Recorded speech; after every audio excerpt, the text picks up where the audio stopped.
Good morning, everyone. Díomh Maidin gach duine. Tá fáilte raibh chun Cruinniú anseo sa Leabharlann Sligo.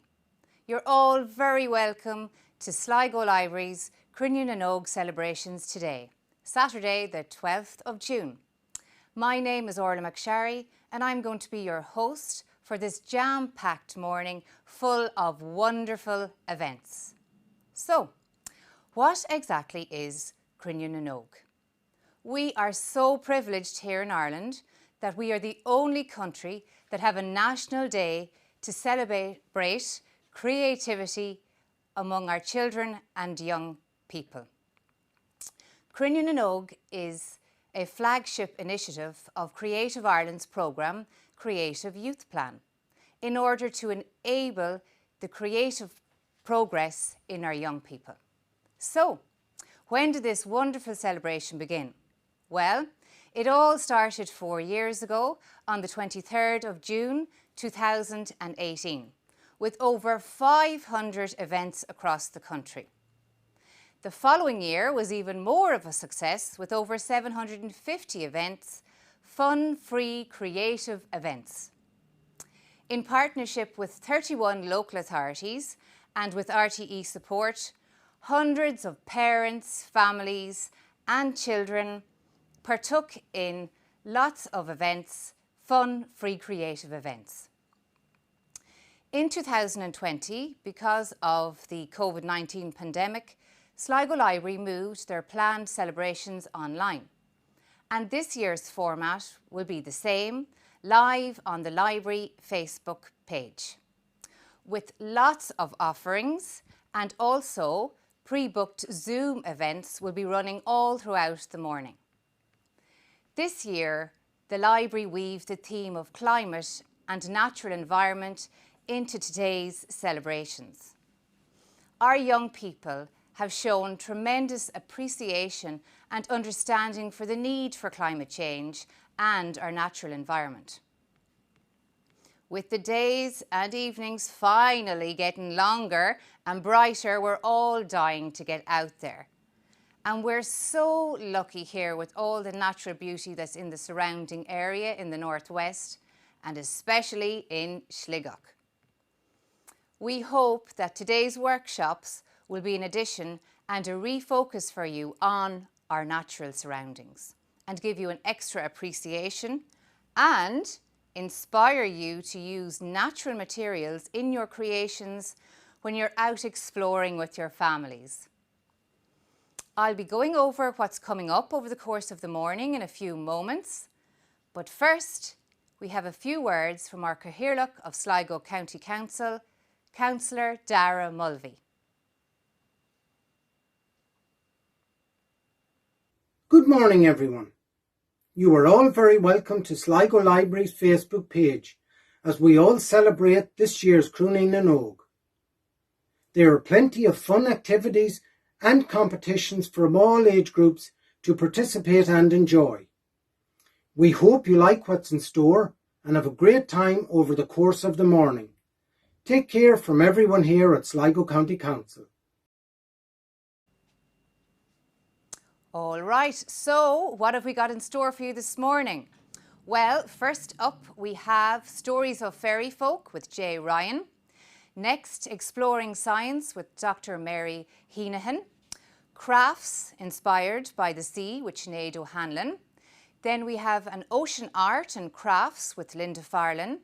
A ceramic workshop inspired by nature with Ian Carty. A comic art workshop with Wayne O'Connor. A celebration of Yeats' birthday set in Hazelwood with the McSharry School of Speech and Drama. And finally, Terrible Tales of Sligo Monuments, Archaeology and Landscape Tour with Tamlin McHugh. All live here on the Sligo Libraries Facebook page. We'll be announcing the winner shortly of our Sligo Cove colouring competition that we ran in association with the Sligo Yeats Society. And we have lots of competitions running all over the morning associated with the activities. If you want to find out more information about those, please go to Sligo Libraries website on www.sligolibrary.ie. Ultan from the library will also be visiting us shortly with more details on all those competitions. We're in for a real treat throughout this morning with lots of renditions of the Kesh Jig by some fabulously talented Sligo musicians. And finally, if you have pre-booked some of our Zoom events, please make sure to log on at the appropriate time. So, without further ado, let's get started with our first event of the morning, Jay Ryan with Stories of Fairy Folk. Enjoy this magical world. Hello. Great to see you again. Well, I can't really see ye, but ye can see me, and hopefully we'll be able to see each other in the library real soon. Anyway, I have to tell you a story. A story about the time the fairy came to live with me. You see, I was sitting at home in my beautiful cottage reading a book, and it was a very stormy night, when suddenly I could hear a tiny tapping sound coming from the front door. So I got up and I opened the front door. Sure, there's nothing there. So I closed the door and go back to sit down to read my book. Just as I'm sitting down, again, I can hear a tiny tapping sound. Whew. So I go back out to the front door, open the front door. Nothing. Just about to close the door and there I see it. A tiny, tiny fairy. So I bend down and pick her up.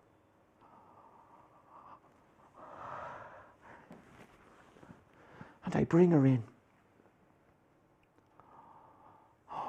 She tells me she lived at the bottom of my garden under the old oak tree. And a branch had fallen off the tree and crushed her house. Oh, she had broken her wing and she had nowhere to live. And she wanted to know if she could live in my house. Yes, you can live in my house. But my house has got big beds for like normal people, not tiny little beds for fairies. So I had to make her very own special bed, a tiny little bed. And I put it above the radiator to keep her warm. Now, that night, I turned off the lights, and when I looked at the bed, it was glowing. And when I listened, I could hear tiny, tiny snoring, like this.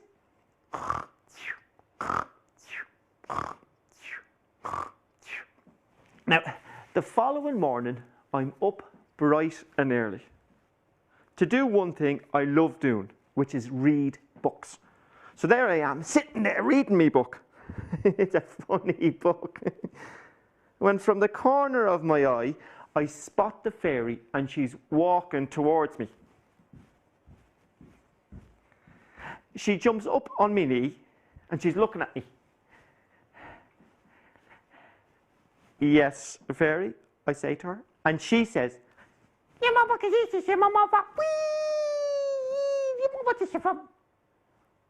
which means, I can fly and I'm going to show you. Fairy, you can't fly, you've broken your wing. If you fall, you will hurt yourself.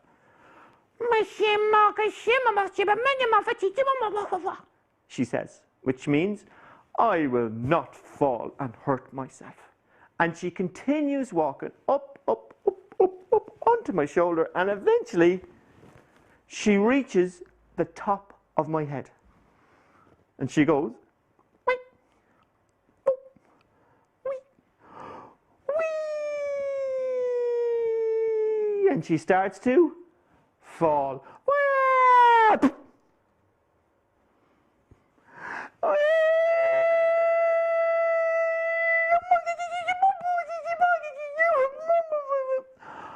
Oh, fairy, I told you you would fall. You've broken your wing.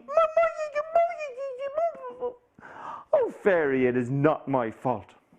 Anywho, she doesn't give up, and she sees a little book that I've left on the ground. She walks over to the book and jumps off a little bit. And then she jumps a little bit more.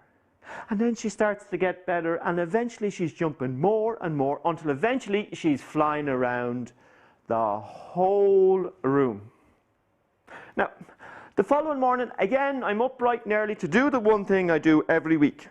That's the shopping. So I get my bag and I go off down to the shops, leaving the fairy at home. But when I get home, the sight I'm left to see. The whole house has been turned upside down. The furniture is on the ceiling, and the ceiling is on the ground. And in the middle of all of this, there's a clock. A clock I had never seen before. There's no sign of the fairy. Fairy, where? And then I see her. She's hiding. Like this.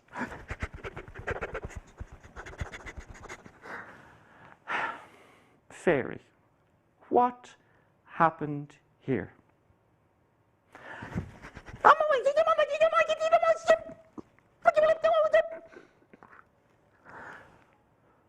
I hadn't got a clue what she said to me. So I said, Fairy, could you say it a little bit slower? And this is what she says.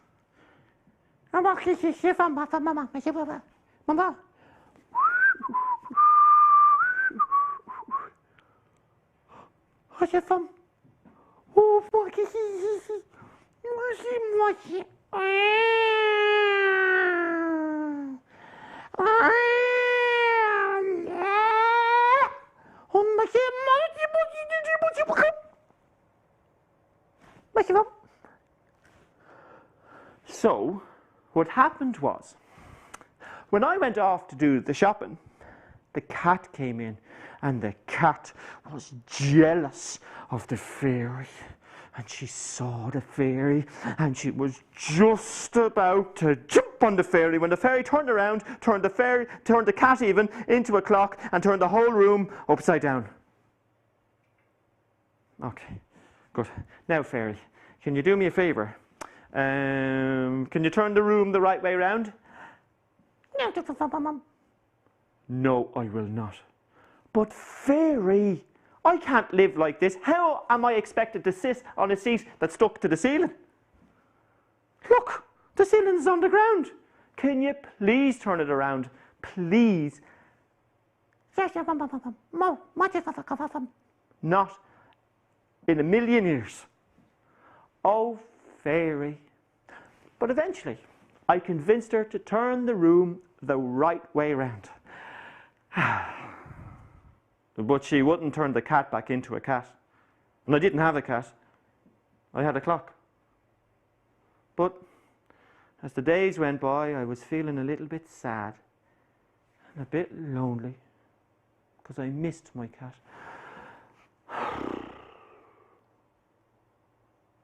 The fairy came into me. I was sitting in the kitchen, and she walks up to me and she says, "What's wrong?" And I said, "What's wrong? I miss my cat. I like the clock, but I don't want the clock. I want my cat back. Can you please turn her back into herself, please?" And just then, the fairy does a spell, and poof, the cat becomes a cat and is no longer a clock.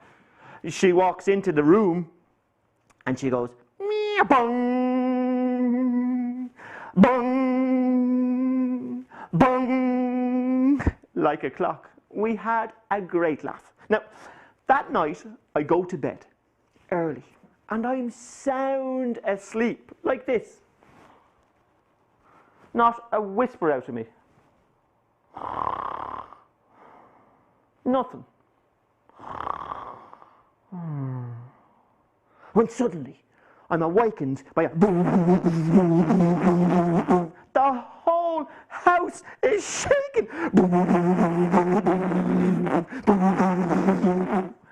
I go over to the window. I can hear the noise, but it's not coming from outside. I go down into the sitting room. I go over to the kitchen. Silence. There's no sound at all. And then I hear something coming from the fridge. And when I listen, I can hear this.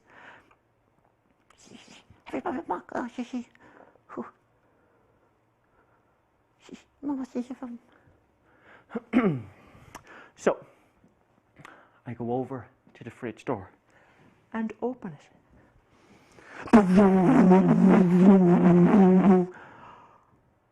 There's a party happening in my fridge. All the beautiful food that I just bought in the shops is now destroyed. There's fairies swimming in me milk. There's tiny leprechauns jumping up and down in me butter. And all me fruits and vegetables are all over the place. It's a complete mess. Hundreds of fairies, unicorns and all sorts of animals are having a party in my fridge. I march each and every one of those little animals out the door. And now I go back to the fridge because I am going to kick that fairy out of my house. She's caused enough trouble as it is. So I go to the fridge door, open it, and the fridge is full of the most beautiful food I had ever seen.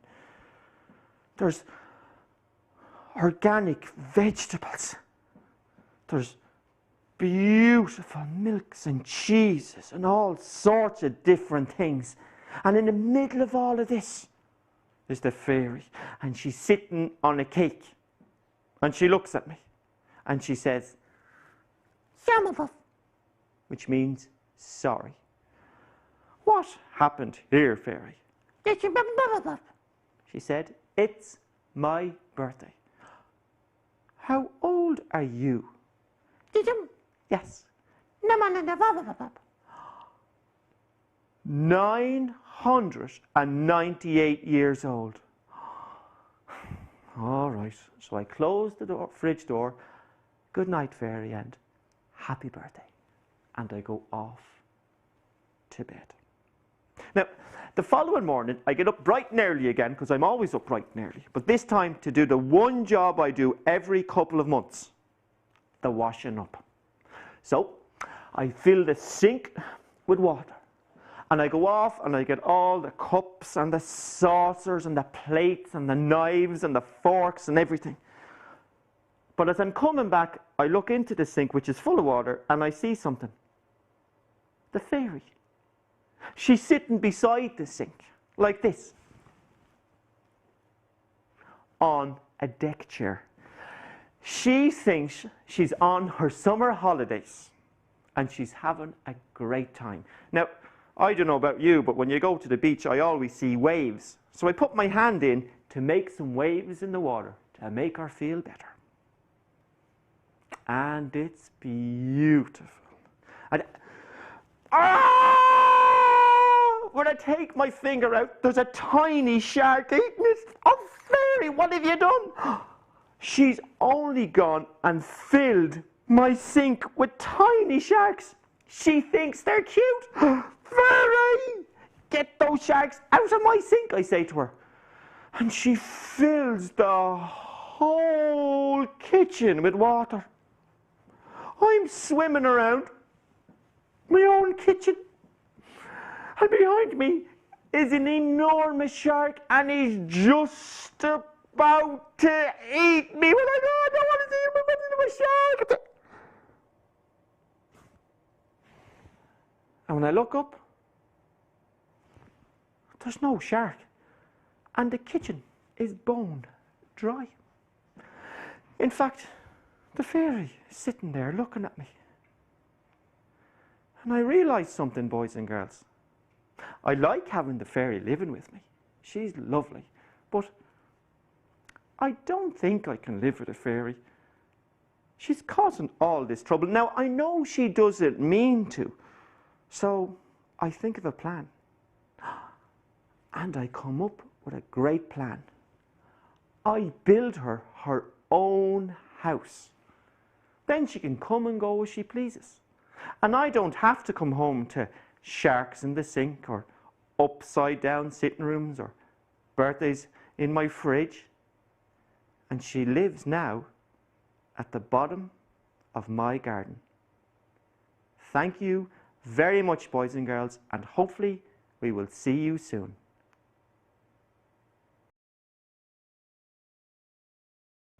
Now, you all know that I've lived with a fairy. But did you know I know the fairies that live in the forest? Now, they love living in the forest because they get to see the seasons as they change. They get to see summertime with all the flowers and the beautiful leaves, and they get to see the winter time where it's cold, and they also get to see springtime, which is their favorite time of year because everything comes to life. Leaves start to grow on trees. They start to see the flowers coming up from the cold ground. And the hibernating animals, that's animals that sleep for the whole of the winter, start to wake up. Well, every morning the fairies used to get up and sprinkle fairy dust all over the forest. Only this particular morning they wake up, start to sprinkle their dust when they see something they had never seen before. It was big and black, and it was tied up at the top, and it was really, really stinky. So they look at it, and they try to lift it.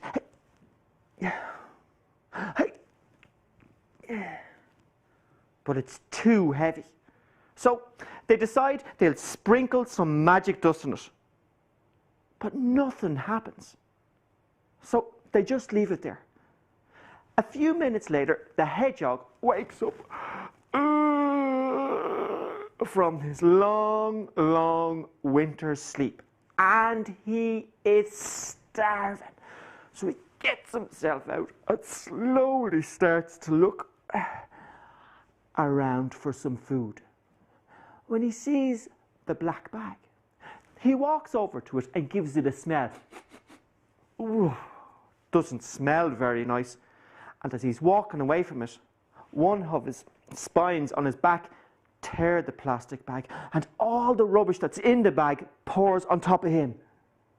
He's stuck, covered in plastic rubbish. He can't move, and he's starving. Just then, a squirrel wakes up from hibernation, and again, she's hungry, and she's dying to get out and get her something to eat. She sees all the rubbish all over the place, and she spots something shiny. So she goes over to have a look at it. It's a tin can. And she pokes her head into the tin can, and the tin can covers her whole body. She's stuck inside the tin can and can't move. She's very frightened, but how can she get out? The fairies come back and they see the mess. The rubbish is now all over the forest. It's in the grass. It's in the bushes. It's all over the trees. They are shocked. Now, fairies don't have rubbish because they recycle everything or reuse everything. So the first thing they do is they go over to the little squirrel and take the can off her. She's so relieved. Then they clean up the hedgehog, take everything off him. He's happy too. The two of them go and get something to eat. Now the fairies have to clean up the whole forest. All the rubbish is piled up. And they soon realise that a lot of it can be recycled. There's plastic bottles, they can be recycled in one pile. There's newspapers, they can be recycled. There's cardboard, that can be recycled too. And there's only a tiny little bit of rubbish that can't be recycled. So the fairies come up with a plan. When everybody's asleep, they sneak into the recycling centre and leave it there, where it should be. they're afraid to be caught by humans, so they don't do it during the day. And then they're worried that other people will leave their rubbish and destroy the forest, because if the rubbish gets into the forest, well, it'll stop animals from eating. And if it gets into the water, the fish could die, and it could get into our water system. So they come up with a plan. Well, a sort of a plan. The plan is to tell me what has happened in the forest only a couple of weeks ago, and that if I told you to be careful when we go to the forest and beautiful places, to take our rubbish with us, that maybe, just maybe, the forests could be left alone for us all to enjoy. So please remember, if you have anything and you're going anywhere nice, please take it with you. Thank you very much.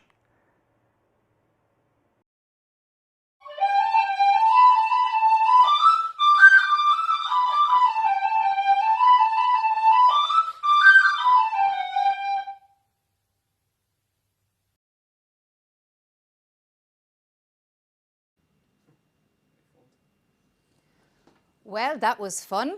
Now we'll move on to our next event. This one has a very special place in my heart. It's an association with Yeats Day, and we're celebrating Yeats' 156th birthday. Throughout the morning you'll see some drama, poetry, song and dance from William Butler Yeats. And you'll get a glimpse of Sligo, Yeats' spiritual home. This next presentation is set in the idyllic setting of Hazelwood by McSharry School of Speech and Drama. And it's the first event of the Yeats events throughout the day. What you'll hear is a choral piece of the Song of Wandering Aengus set in Hazelwood, which inspired this writing, The Fiddler of Dooney, done by James Blake, and then the Sally Gardens Reel by Rachel Casserly. So sit back, relax and enjoy.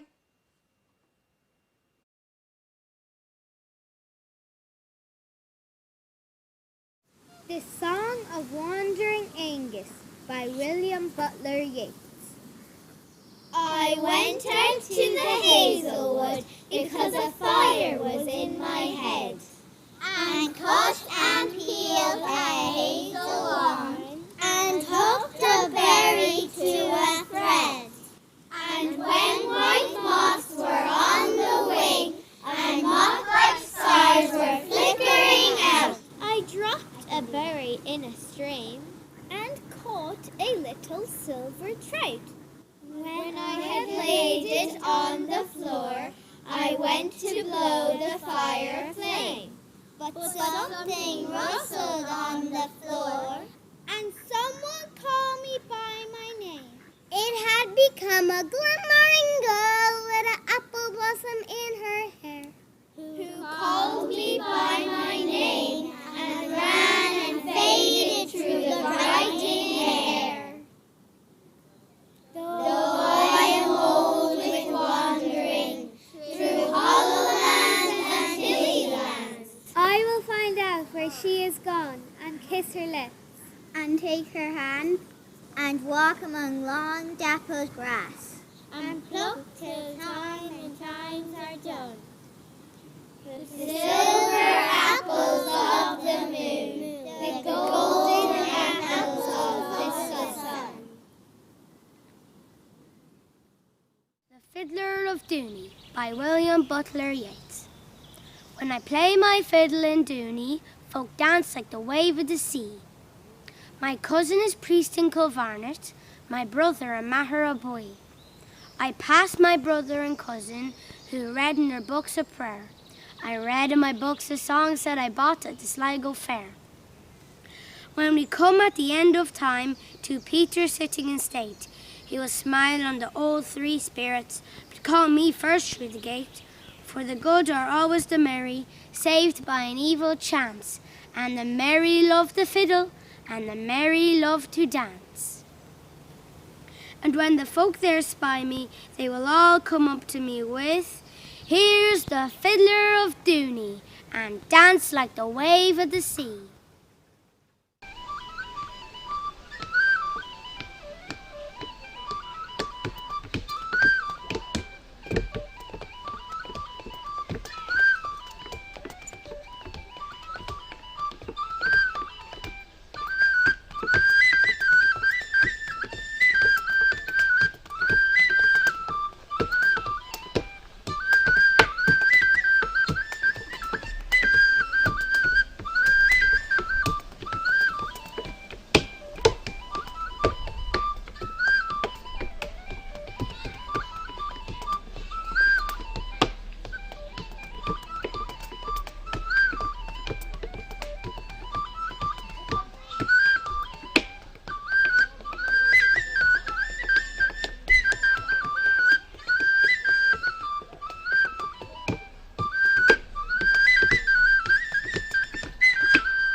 We'll have some more of that throughout the morning.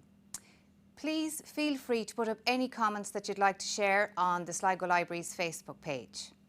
Now, next up, for all you budding scientists out there, is Mary Heneghan, and there are materials needed for this one, so check them out on the website www.sligolibrary.ie. Enjoy! Hi everyone, welcome to Science with Kids. My name is Mary and today I'm going to be going through some simple science experiments that you can do at home. So the stuff that we're going to use today, hopefully you've had a list online. You can get it very easily from a supermarket or lying around your own house. You might need some help from your mum and dad to do some of the experiments. So we're going to have a bit of fun with acids and bases and some colour science, and we're going to finish up with our homemade geyser, so a bit of an explosion, so we'll have to go outside for that one. So the first one we're going to do is an experiment called invisible soda. So what I have here is, this is a bottle of regular Coke, so full fat Coke, and I've taken the label off so that you can see it more easily. And I've got two because as scientists we always like to have a control. So we have one that we compare our experiment to and one that's a control. So we're going to leave this one to one side and that's going to be our control, and then I'm going to add some milk to this one. If I can find my milk, here we go. So the other thing that you'll note when you're a scientist is that not everything happens straight away. So you have to monitor your experiment over sometimes a few minutes, sometimes hours, and sometimes days.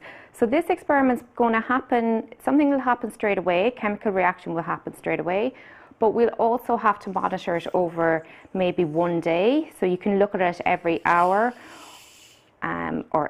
You can start with looking at it every 15-20 minutes and then look at it every hour, and then maybe leave it overnight and look at it the next day. So I'm just going to really quickly add in some milk. You can see that there's a bit of a gap between the top of the Coke and the bottle. Now Coke is fizzy, so you want to be adding this in quite slowly because otherwise it'll overflow. This is why I have my kitchen roll here ready to go, just in case we have a bit of a mess. But science can be messy, so don't worry too much. So I'm adding in my milk. Oh, and as I said, I would have a bit of a mess. Should have probably put the tissue paper underneath. It's okay. It's okay to have a bit of a mess. Mum and Dad won't mind too much. And I'm just going to put the lid back on that. And you can see straight away that something is happening. It's changing colour. So it's not quite as dark as it was. And it's going a bit cloudy. So I'm just going to gently mix that, and you can see the colour change.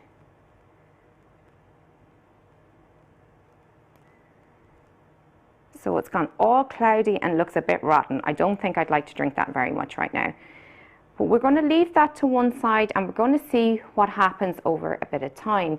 So what we're hoping to happen is that we will get clear soda at the top, that it will just completely go clear, and you can see your control is still completely black. So we're going to come back to that and we're going to look at it every, maybe we'll just keep an eye on it every 10 minutes, every 15 minutes.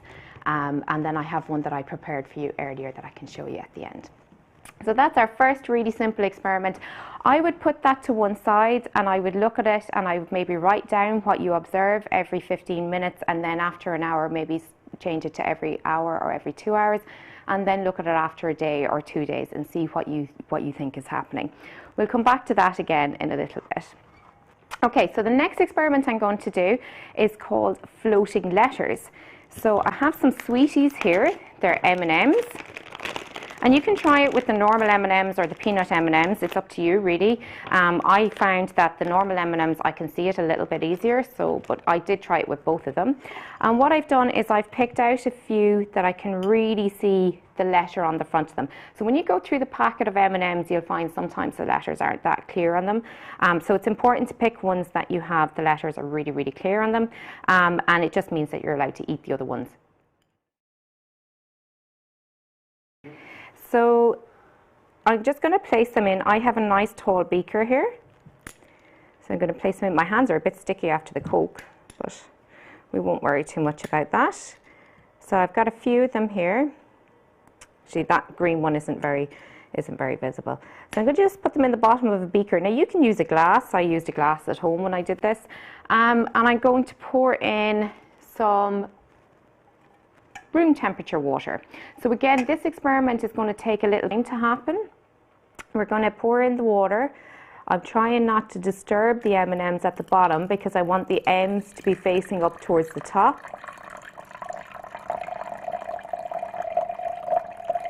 And you can probably see there that the colour is starting to change, so the blue dye is coming out straight away. So what should happen is the dyes, or the colours that are on your M&Ms, they will dissolve into the water. But the coating that has the letter on it doesn't dissolve, so that should float up to the top. So we'll leave that as well to one side, and we can come back and have a look at that again in a few minutes. That'll take about 5 or 6 minutes to happen, so we can have a little look at that again. So another experiment I'm going to do with M&Ms is called the colour rainbow, and this is really good fun. So who doesn't like a rainbow? And what you can do with this one is arrange your M&Ms in a circle, and you can do any colours that you want, and you can do groups of colours if you want. And pick a clean white plate to do this on so that you can see it more easily. And we'll just arrange them all in a circle around the edge of the plate. And again, if there's any extra there, you can always stick them in your mouth and have a little sweetie. So this is what I've done. I've arranged all my M&Ms. Actually, I have a lot of yellows there, so I'm going to swap a few out and put a green one in and a brown one in, and just make it so that you can make it any sort of colour rainbow that you want, however you want to do it. And you can also do the same with Skittles. So you can compare Skittles and M&Ms if you want to see how they go, or you can do them in groups. So with the Skittles, what I'm going to do is I'm going to put maybe 4 yellows together and 4 or 5 greens. I'll see what other colours I have. Some red, take out some of those greens, so we can group them.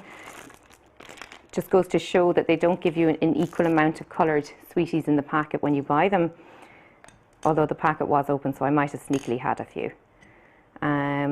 So we've got some orange, some red, and I've done an equal number at each. Well, actually I've only got 4 purple, so I'm going to take one away.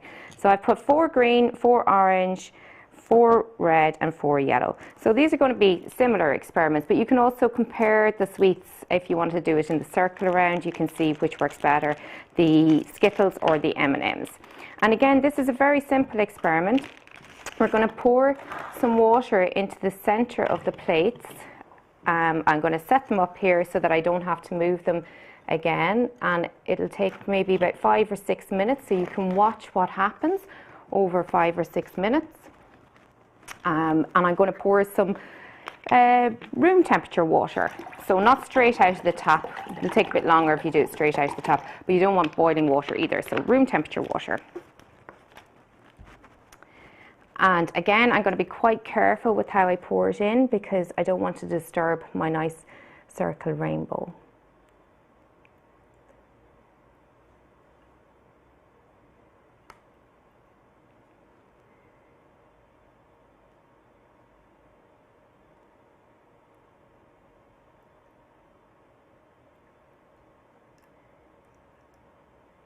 And we'll just watch that for a few minutes, and actually you can see already that the blue ones are starting to go over here.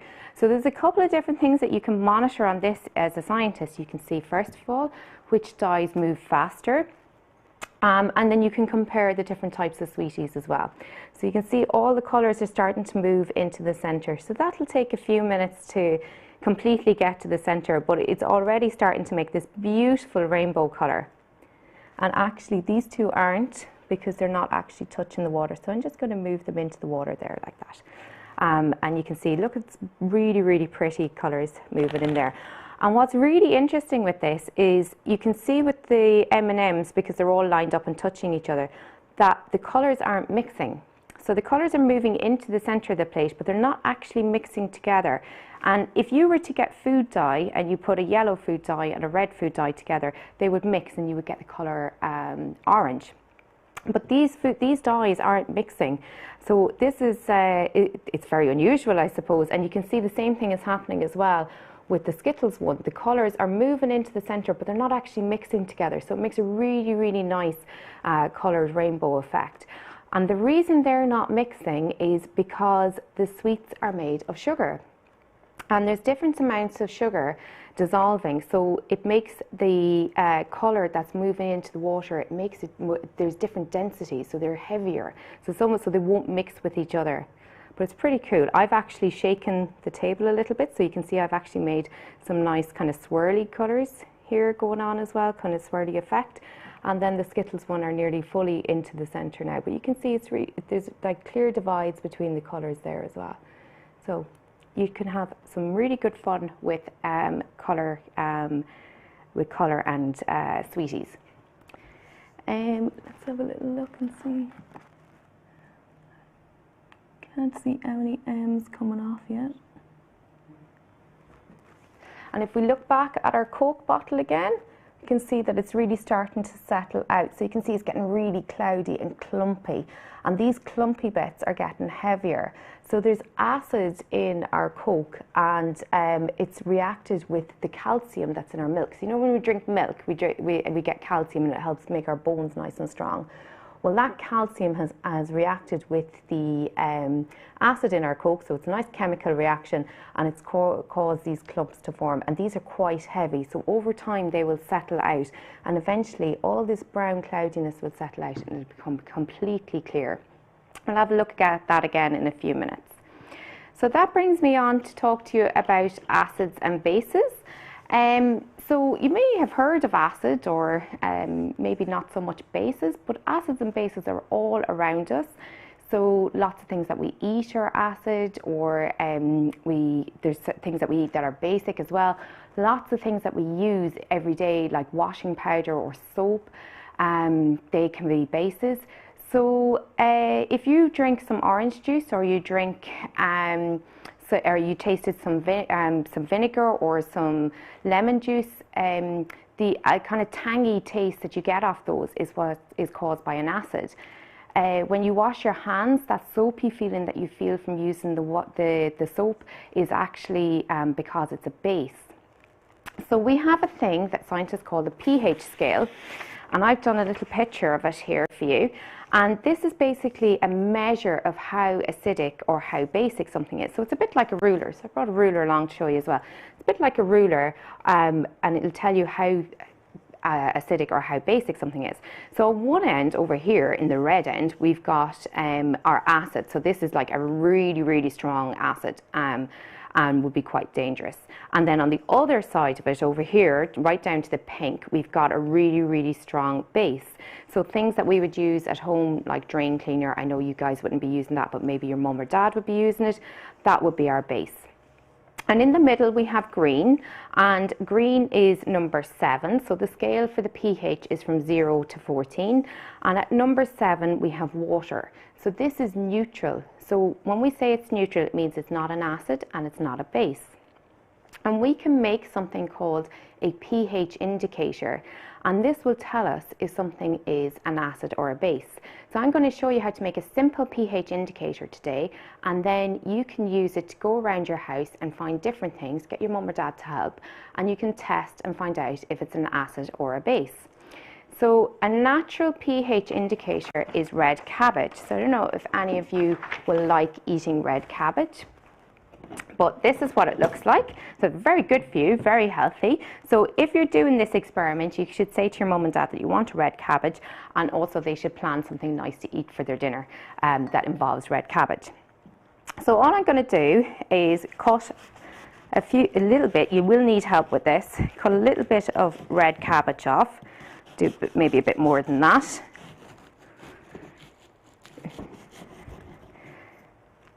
This table isn't quite as sturdy as my kitchen counter at home, so everything shakes a little bit when I do it. And all I'm going to do is roughly chop it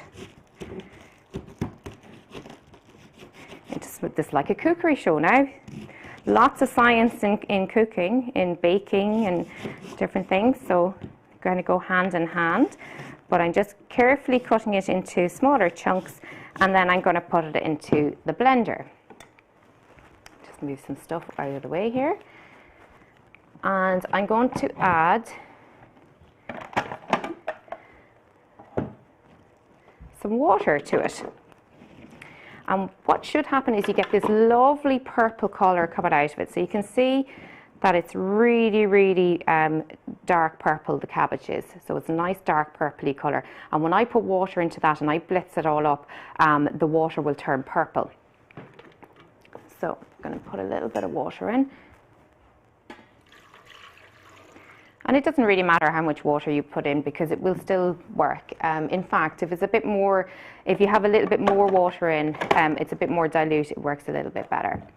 So I'm just going to blitz this here. I'll take these out of the way for a second. It'll be a bit noisy now.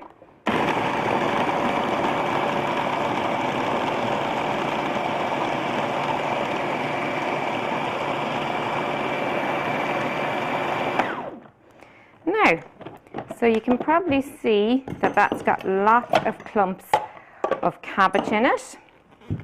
And I will take out my blade there, pop it down here. It's a little bit messy. You can see it's quite foamy actually as well, but you can see that it is a nice purpley colour. So now comes the messy bit, and this time I'm going to put some kitchen roll down. I learnt my lesson the last time. I'm going to put some kitchen roll down before I strain it. It probably would have been a good idea for me to bring a big bowl with me, but I didn't think of that. So I'm going to attempt to, actually I'm going to strain it into my my jug here because my sieve will fit on top of it. It doesn't really fit on top of my beaker, so it'll just be a big mess. So we're going to strain it into the sieve and then I'll pour it into the beaker so you can see it.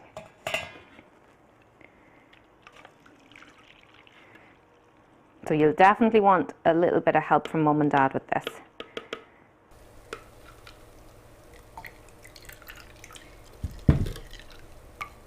And you get a lot of indicator out of one cabbage, so that's why I think you should definitely plan to have something nice, maybe a nice coleslaw with the rest of your red cabbage.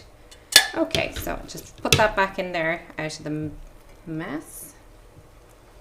Put that to one side. And I'm going to pour my indicator into a beaker now so you can see it. So it's a really dark purpley colour. And it's quite dark actually, so I think I might even add a tiny bit more water to that. It'll still work if you leave it at that colour, it'll still work, but just it could be easier to see the colour change when it's a little bit more dilute. Okay, so that is our pH indicator. So now we can use that to test lots of different things that we have around the house. So you can test washing up liquid, you can test soap, you can take toothpaste, you can test vinegar, milk, bicarbonate of soda. So I'm going to pour some into some clear containers now, and we'll do a quick test. And then you can check whether something is an acid or a base. So I'm going to leave one as my control, and then I'm going to test a few things. So we've got a nice purpley colour here. So lemons are a nice acid. So we've got some nice lemon here. So it's a good way for you to figure out if a substance is acidic or basic. So lemon is an acid, bicarbonate of soda is a base. So you use this in baking. If you're baking cakes or anything, you'll have some bicarb soda lying around the house. So these are good to set up your controls. And then when you're testing other things that you don't know, you can look back and see, does it match up the one that's in the lemon, or does it match up the one that's got the bicarb soda? So I'm just going to cut up the lemon, and I'm going to start squeezing it in, and you can see that it is changing colour. If I give that a mix, it's changed to this lovely pink colour. So that is an acid. So we know that an acid will make our pH indicator, our red cabbage indicator, turn pink. And let's see what happens when we put a base in, which is our bicarbonate of soda. So I'm going to put a couple of spoonfuls of this in.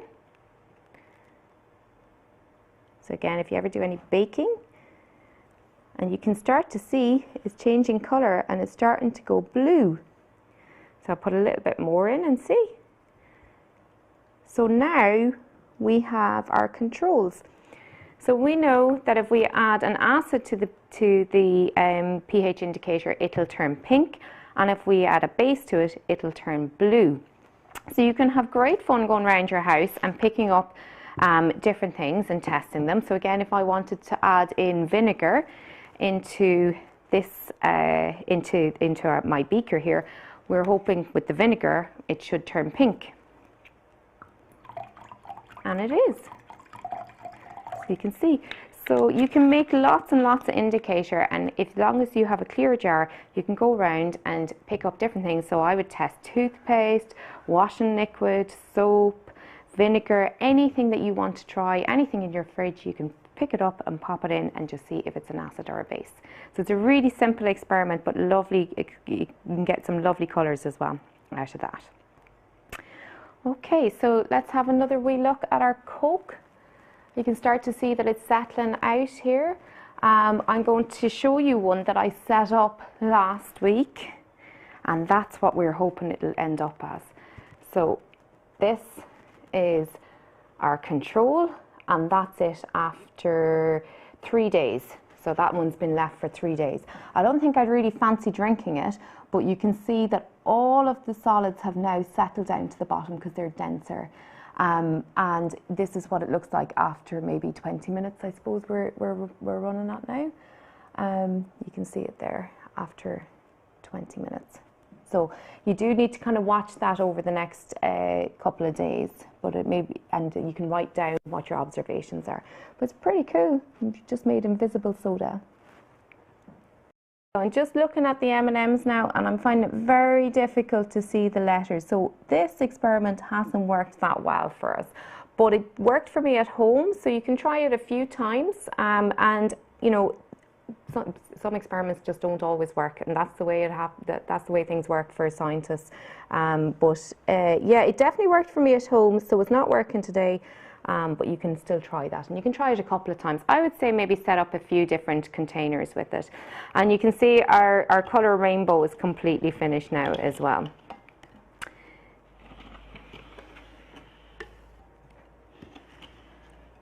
Now, so I'm just going to make a little bit of space here, because what we're going to do for our last experiment is we're going to make a Mentos geyser.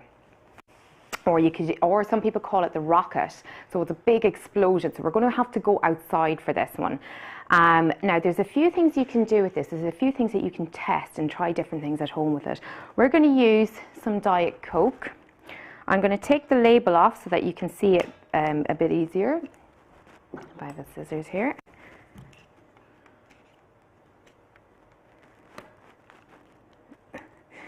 Probably should have done this before. There we go. Just so that you can see. You don't have to take the label off, but just so you guys can see it a bit better. So one of the things that you can do is you can check different types of Coke. So you can check, say, Diet Coke from different brands. So you can test, different supermarkets have their own brand, and you have Coca-Cola. So you can try out and you can see which one works the best.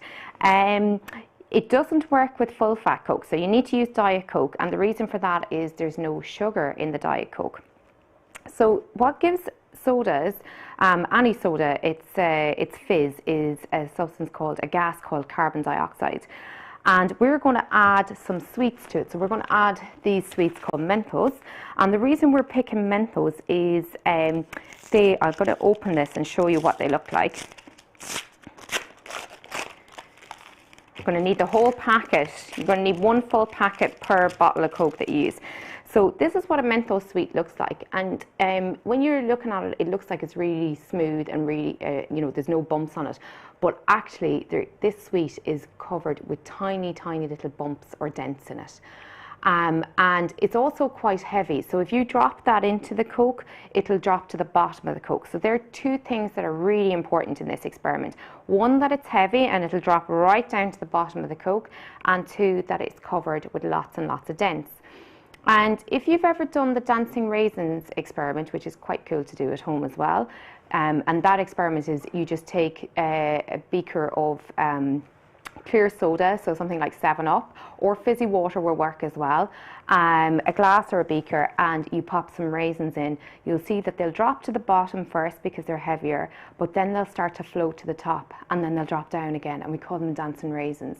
And the reason they do that is that the raisins are all wrinkly, so the carbon dioxide bubbles get caught all around the raisin and cause it to float up because it's a gas, and then when it gets to the top of the liquid, the gas is given off into the air and the raisins will drop back down again because they're quite heavy. So it's the same idea with this. Because it's completely covered in dents, when we pop it into the Coke, there'll be loads and loads of carbon dioxide bubbles that get trapped on that sweetie.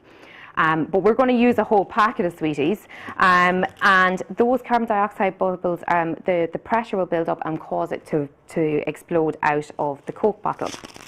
So the key to making this really, really big explosion is that they all drop in at the same time. So I've just opened out my packet of sweets there. You definitely want to do this outside. You definitely want to do it at home, or outside at home, because trust me, your mum and dad will get really cross if you do it inside. Practice makes perfect.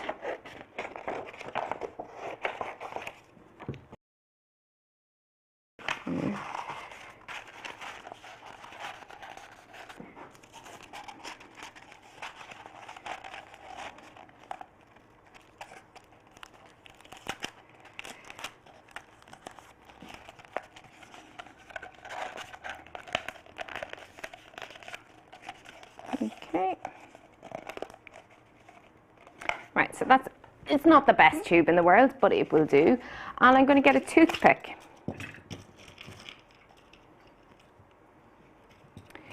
And this gets a little bit tricky because I'm going to try and pierce the toothpick through. Might need to use the scissors to get it through, but you don't want to make the hole too big, because the idea is that the toothpick is going to hold my Mentos sweets in place. And before I go outside and find out that it doesn't work for me, I'm going to pop my Mentos in here just to make sure that my tube is okay. And that, see, it's a little bit tricky, a little bit wide, so I'm just going to make it a little bit narrower.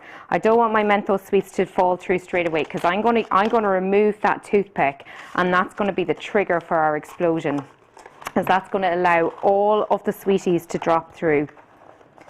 So just make it a little bit tighter, like that.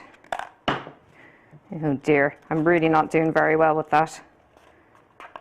Just get myself some more sellotape. Who knew making a cardboard tube would be my downfall?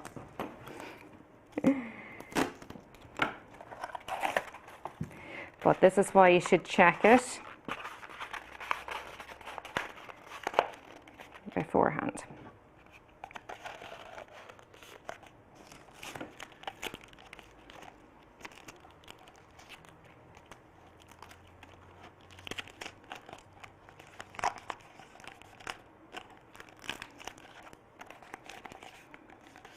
Now,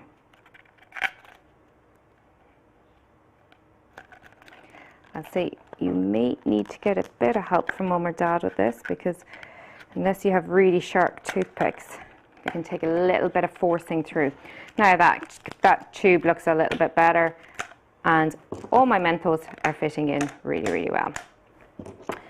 So what I want to do as well is I'm going to tape the tube to the top of the bottle, but I'm going to do that outside because I don't want to take the lid off, because as soon as I take the lid off, the carbon dioxide starts coming out of the tube. So we want to keep as much in there so we have the biggest explosion we can possibly get. So again, a really good thing to test is first when you make this explosion, but you can try different colas from different shops, and you can try different Menthol sweets as well. You can try the fruit ones versus the mint ones. So lots of things that you can change and observe with that. So we're going to head outside now to make our explosion.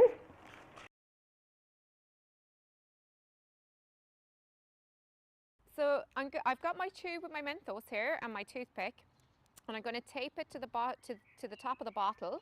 And once I have it taped, I'm going to remove the toothpick, and that will allow all of the Mentos sweets to drop in at the same time. So that's really important. If you try to drop them in one at a time, you're not going to get as big an explosion. So I'm going to start doing this now. So I'm taking the lid off the bottle of Coke till the very last minute till I'm ready, just to make sure that I keep as much carbon dioxide in there as possible. So I have to pick up a few sweeties.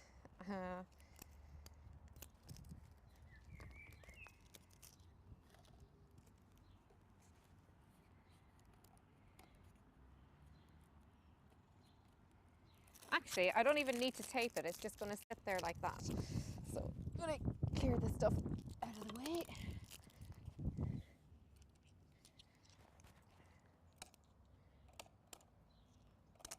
We ready?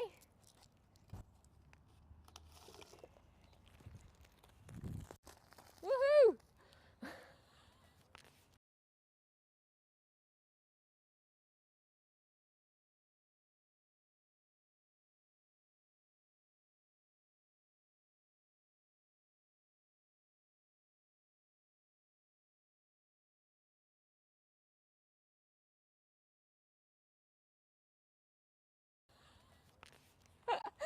This is why you do it outside and not inside.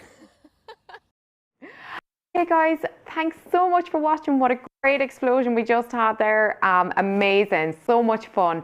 I've really enjoyed doing this today with you, and I hope you've really enjoyed it as well. Lots of different ideas for you to do at home. Try different science experiments, and remember as a scientist that we're always writing down what we see and what's happening and observing, and we're always trying to test new things. So keep on trying to change the parameters with your sweetie science, your colour rainbows, and with your explosions. Thank you so much.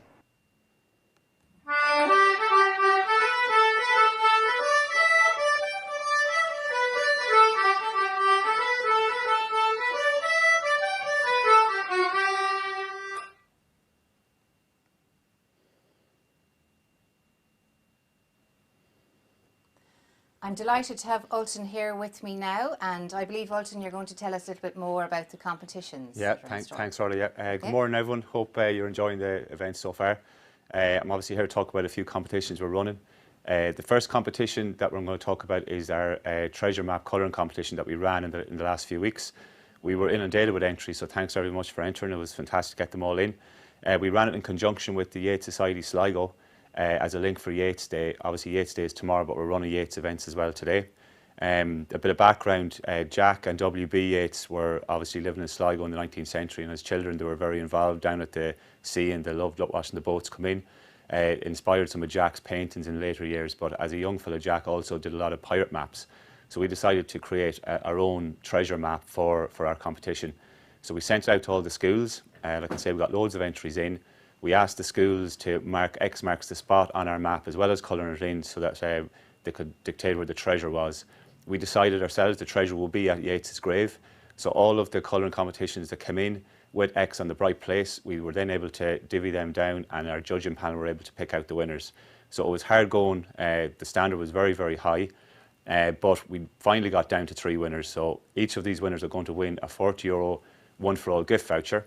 So without further ado, I'm going to tell you who the first winner is now.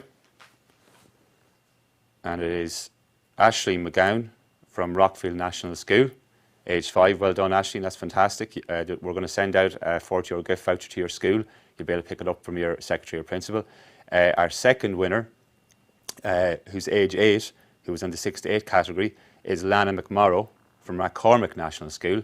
So congratulations to you, Lana. We're going to send you out a voucher as well. And then finally, our last winner is Callum Henry, age 12, also from Rockfield National School. So well done to you all. It's fantastic work. Thanks very much for entering, and thanks to everyone for entering. So now back to today. We have 4 competitions running today in relation to 4 workshops. The 4 workshops are Sinéad O'Hanlon Crafts, Linda Fahrlin Crafts, Ian Carty Ceramics Workshop, and Wayne O'Connor's Art Workshop. So it's fairly simple as well. We have 3 age categories: under 6, 6 to 8, and 9+.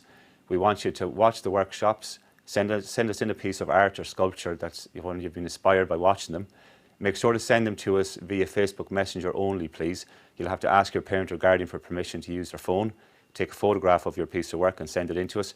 If you can, please send it by Facebook Messenger only. We don't want it on any other social media because we might lose it. We mightn't see it when it comes in. So once again, there's 3 category winners. Each of you are going to win a €40 One for All gift voucher. And also we have bonus prizes. The 4 workshop facilitators also gave us a prize each. So for example, this one here I have today, this is Ian Carty's piece that he actually did in the workshop. So the 3 category winners are going to be put into a hat, and one of you is going to win this piece. Similarly with what Orla's holding, that's Sinéad O'Hanlon's piece that she did in her crafts workshop. So the 3 winners of Sinead's workshop is going to win, one of them is going to win this as well. And we also have a spot prize from Linda Fahrlin and Wayne O'Connor. So the very best of luck to you all entering the competitions.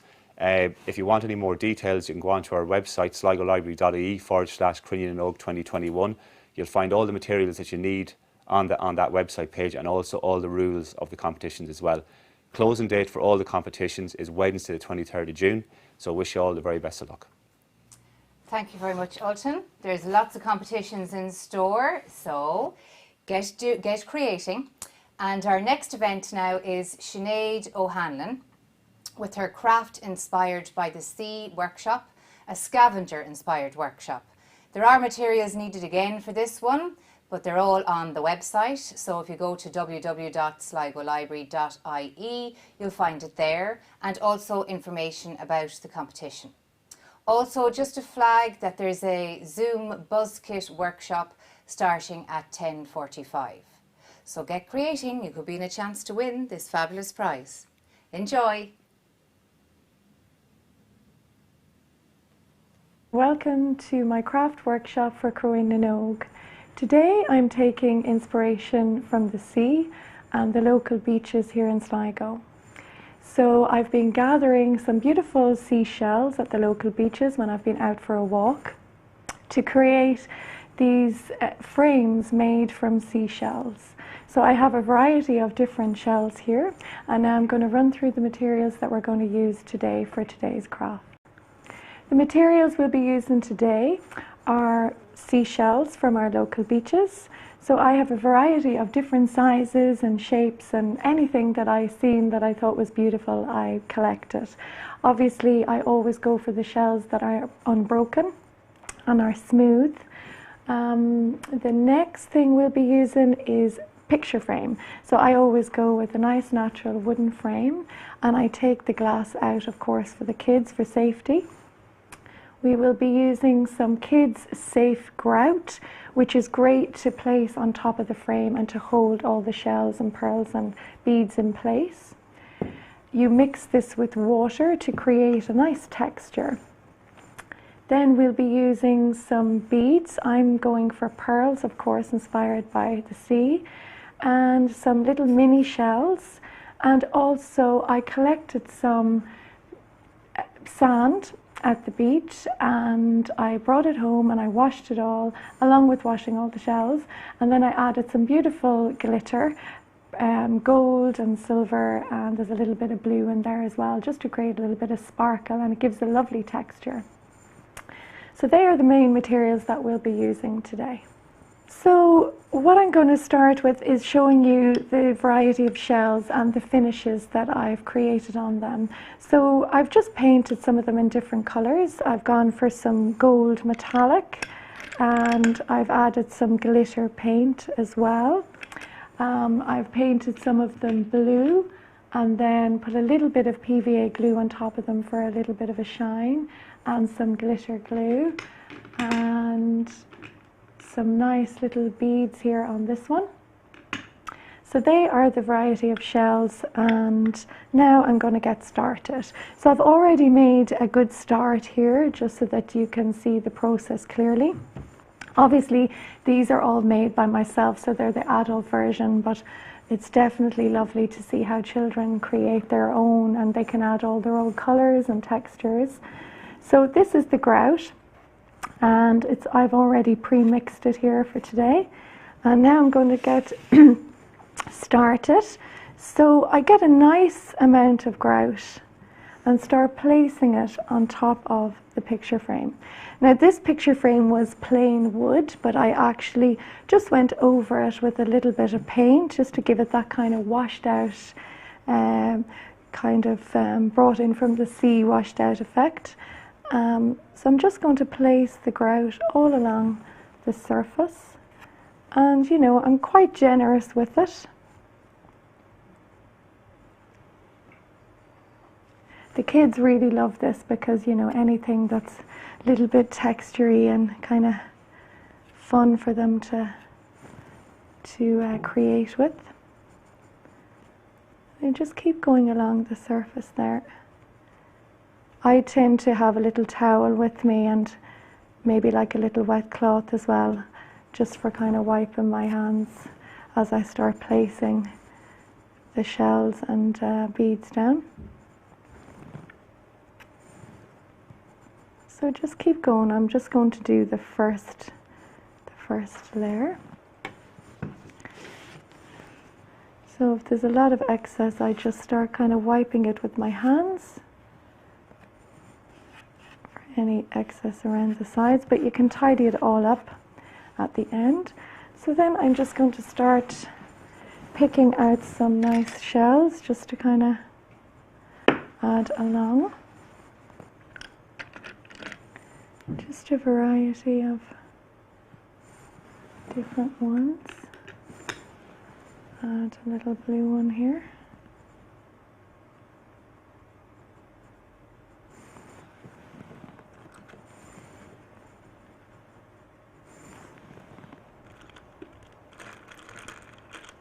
So some of them I have popped little pearls on the inside of the shell already and glued them on, which gives them a little bit of nice detail.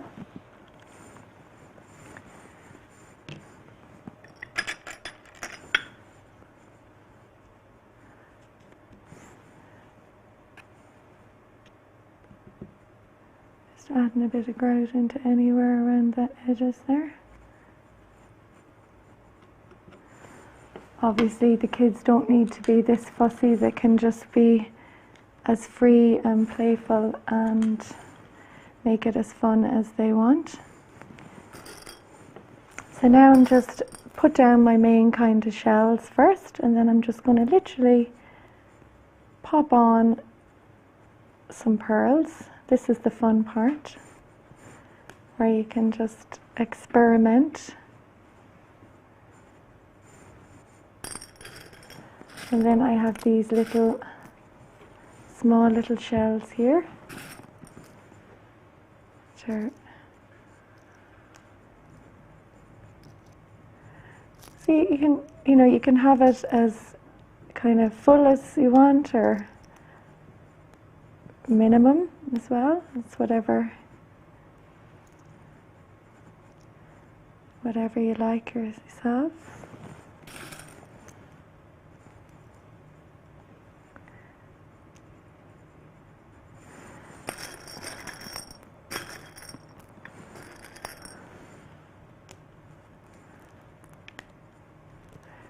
So just to mention that it's really important to let the grout set for, I'd say definitely once everything is on it for about 24 hours, just to get that real good fixture, strong fixture, so that the beads won't be falling off or anything won't be falling off.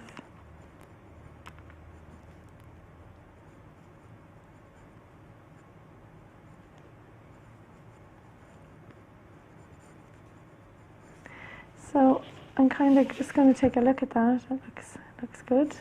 Sometimes with my finger I'll just get some for around the edges there. If I've missed anywhere, just to kind of tidy it up. The kids will definitely love doing this because they love putting their hands into these kind of things. It's great fun.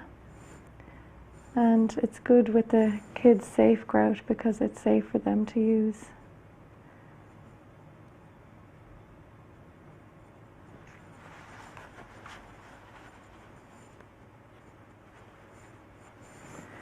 I'm going to pop a few more.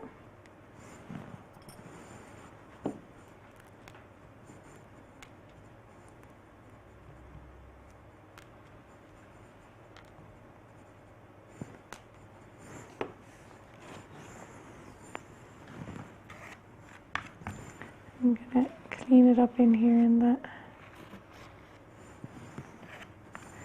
inside.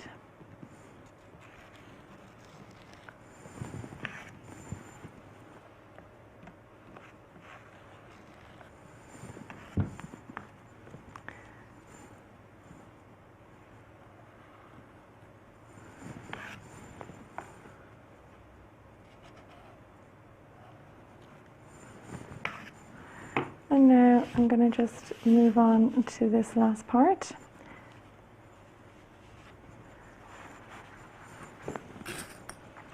And then it's just, you know, kind of filling in any little areas where you think it needs a little bit more.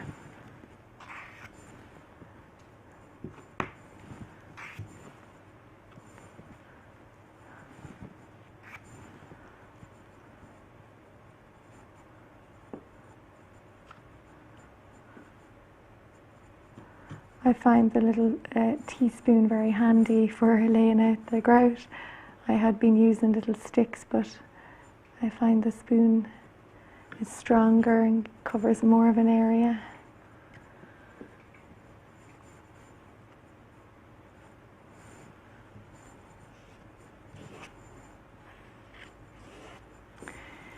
Now for the final little bit, I think we'll go with this really nice blue full of sparkles in the center, and then work some of these as another little beautiful one with pearls inside. It's quite a biggie one there to fit down. Actually, it might be too big. We might leave that one and go a little bit smaller, a little bit flatter. This might be better.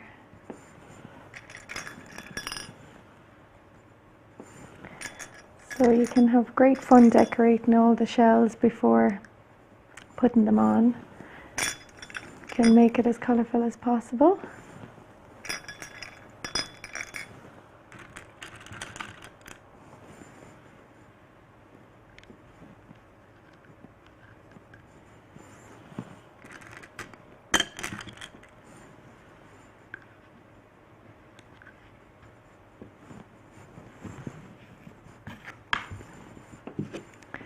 And just tidying up on the inside there.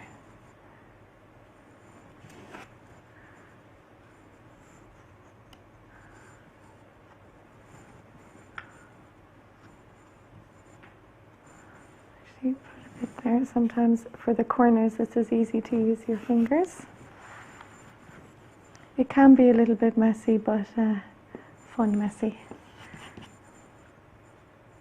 Now I'm going to start clean my hands a little bit so that all the beads aren't sticking to them. And now more pearls.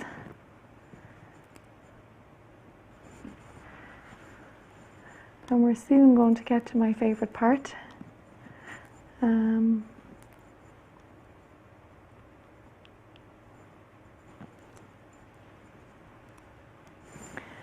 grab some colour.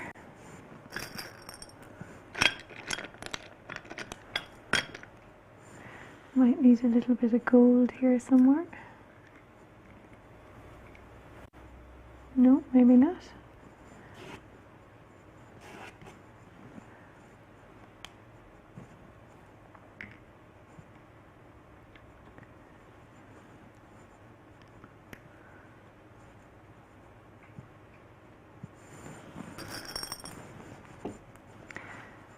So a few more little pearls. And then some little mini seashells, just to fill in the little gaps.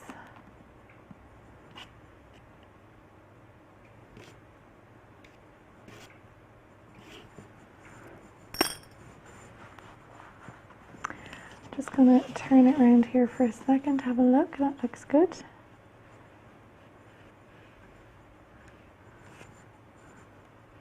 Using my fingers here now just to fill in.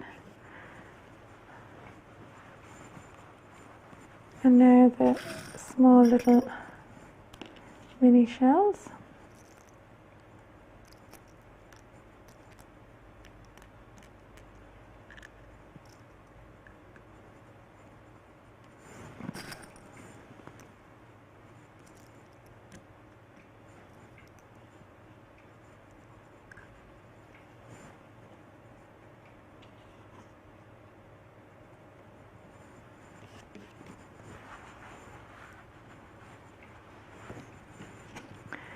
Going to move these out of the way there now.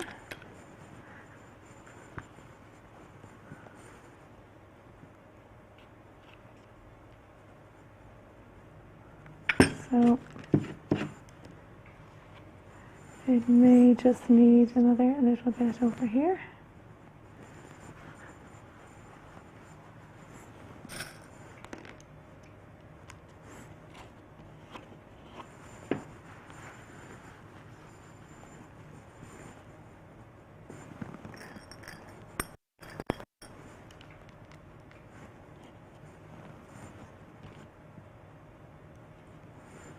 So there we go.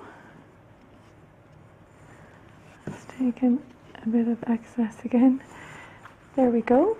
Now I'm going to get the sand that's been mixed with the glitter and just sprinkle it. This is my favorite part.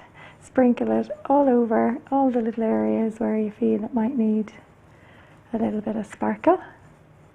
And it's great because the grout is still wet for quite a while, and the glitter will then, you know, set into it and dry.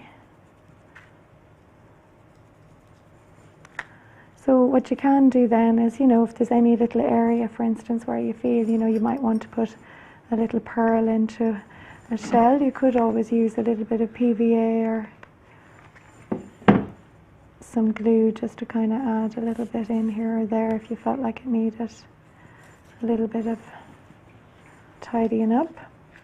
So another little bit of sparkle all around just to finish it off.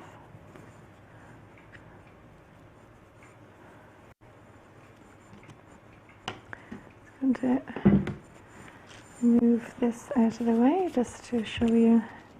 So then of course you can add your favorite picture. Just going to move this. You know, you can take a picture of the beach, a picture of you with your friends and family at the beach, or a sunset, and pop it in there to your lovely little frame. Everything isn't dry yet. And put it somewhere in the house, like your room or somewhere special, and keep it forever. So there you go. That's today's frame with seashells. I hope you have loads of fun making your seashell frame, and thank you so much for joining today. Enjoy Cruinniú and see you next time.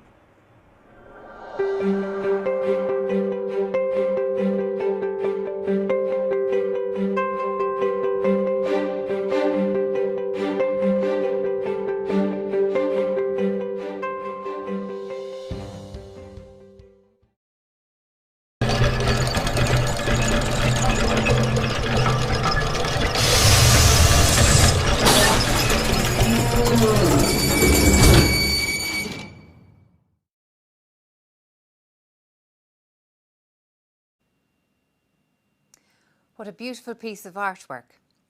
Now I'm just going to give you a flavour of some of the comments that are coming in. So Stephen Healy commented with a great event so far, I think you'll all agree. And Emer Regan, this is in relation to the science workshop. Hi Mary, this is a really fun activity. Well done with exploring science for Cruinniú.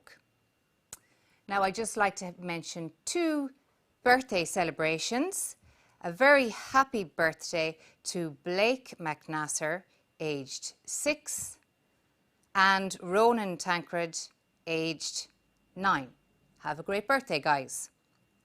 So, moving on with our next event. It's the second of our celebration of Yeats Day event, which his birthday is actually tomorrow. What you'll see here is a very atmospheric choral poem called The Cat and the Moon. and then The Squirrel at Cruinniú, performed by Amber Blake, The White Birds, performed by Enya Hughes, and of course, The Lake Isle of Innisfree, performed by Kieran Cassidy. So, just a reminder, guys, on those competitions, you'll find all the details on the webpage under Cruinniú section. There's lots of €40 one-for-all vouchers up for grabs, as Ultan mentioned previously. And just a little reminder that there's a Zoom workshop, Kids Own Creative Writing, and that's starting at 11 o'clock.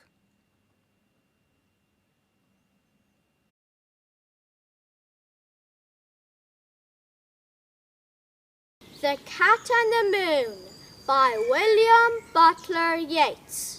Huig an cat an seo is an siúd agus ampi an nealach mar casiel, agus déag an cat a bhí glúise go máil a bhí mar an ghail is cobrí den nealach sús. The Cat went here and there, and the moon spun round like a top. And the nearest kin of the moon, the creeping cat looked up. Black Millalouche stared at the moon for wandering whale as he would. The pure cold light in the sky troubled his animal blood. Millalouche runs through the grass, lifting his delicate feet. Do you dance, Millalouche? Do you dance? When two close kindred meet, what better than to call a dance? Maybe the moon may learn, tired of that courtly fashion, A new dance turn. Millalouche creeps through the grass, from moonlit place to place. The sacred moon overhead has taken a new face. Does Millalouche know that his pupils will pass from change to change, and that from round to crescent to round they range? Millalouche creeps through the grass, alone, important and wise, and lifts to the changing moon his changing eyes. Snow knowing Millalouche, Trí John Ver, Einrucht, Tavachtuk, agus Cruinniú, agus Ordian Shehig on Yalakatoi Gahru, Ahula Gahru. To a Squirrel at Cruinniú by William Butler Yeats. Come play with me. Why should you run through the shaking tree, as though I had a gun to strike you dead? And all I would do is scratch your head and let you go.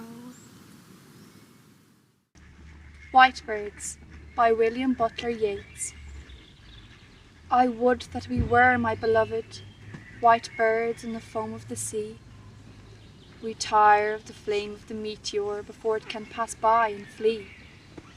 And the flame of the blue star of twilight hung low in the rim of the sky, has awakened in our hearts, my beloved, a sadness that may not die. A weariness comes from those dreamers. Do you dabble the lily and rose? Ah, dream not of them, my beloved, the flame of the meteor that goes, or the flame of the blue star that lingers hung low in the fall of the dew. For we were changed to white birds on the wandering foam, I and you. I'm haunted by numberless islands and many a Danann shore, where time would surely forget us and sorrow come near us no more. Soon far from the rose and the lily and the fret of the flames would we be, were we only white birds, my beloved, buoyed out on the foam of the sea.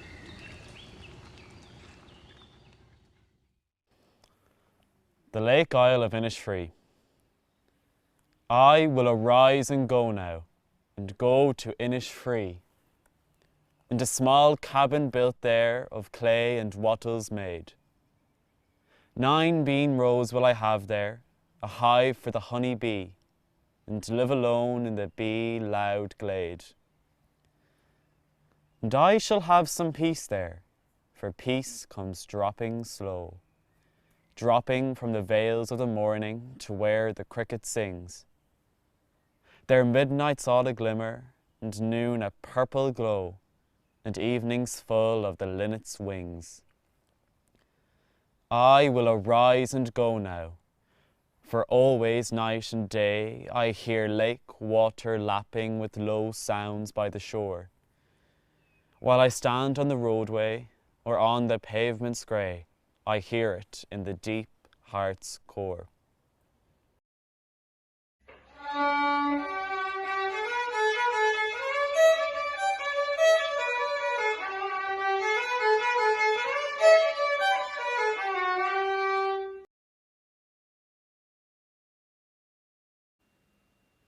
What a beautiful setting out in Hazelwood, followed by fabulous music. So next up we have Linda Fahrlin, author of the Great Irish Science Book, and she's presenting an ocean art workshop. Again, you'll need materials for this, but you'll definitely have them around the house. And there's a competition attached to this one. So dive into the ocean and create your own ocean-inspired artwork. Hi and welcome to Sligo Library and Cruinniú 2021. My name is Linda Fahrlin and I work as an illustrator and artist. And today we're going to create some ocean art. And did you know that many artists are inspired by science? So I've created a piece that is both art and science. So I'll talk you through it, and this is what we're going to do today.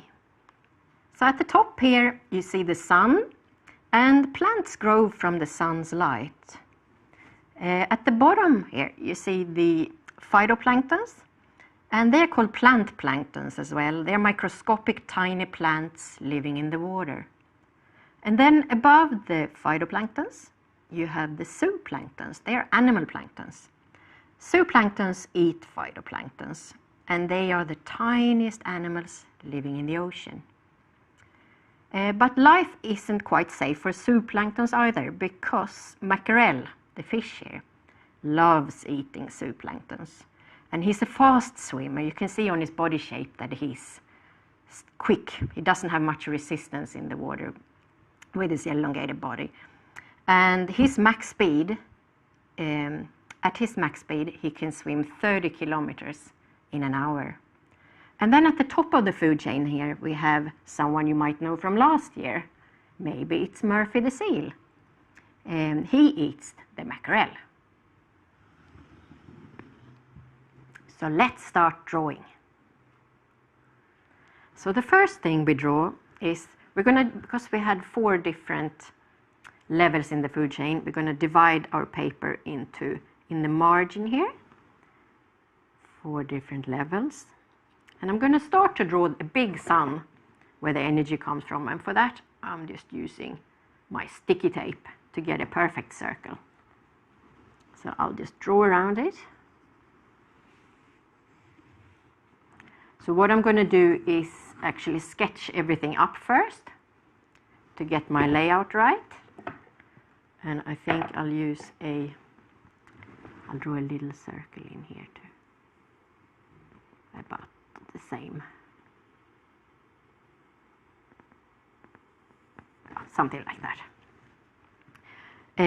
So that's up in the corner there. And now the sun, do you remember that all plants grow from the sun's light? So I'm going to draw the phytoplanktons, and they are wondrous shapes. They are round. They come like almost like little onion shapes as well. So I'll just repeat them a little bit here. And some of them are smaller, some of them are a bit bigger.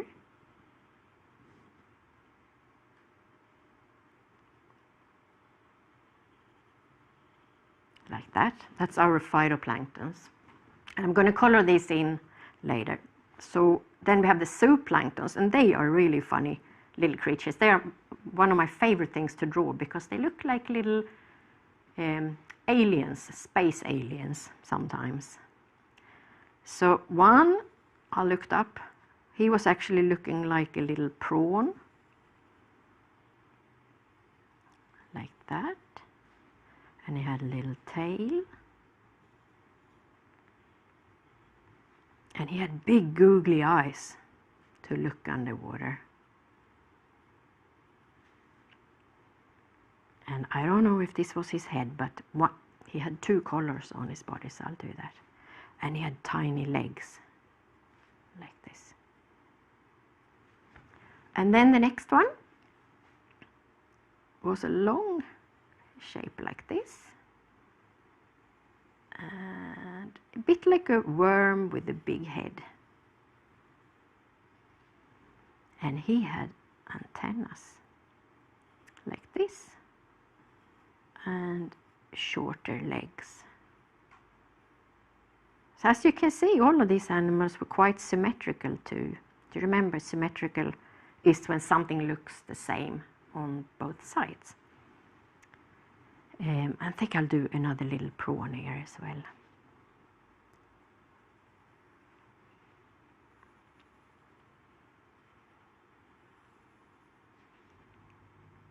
And really, if you want to, if you want to make it your own piece of art, you can just come up with your own little zooplanktons, your own little animals, to make it extra fun.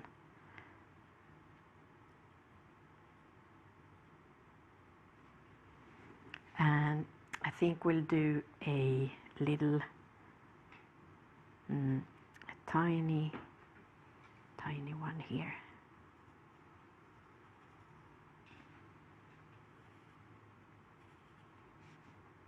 With big eyes as well.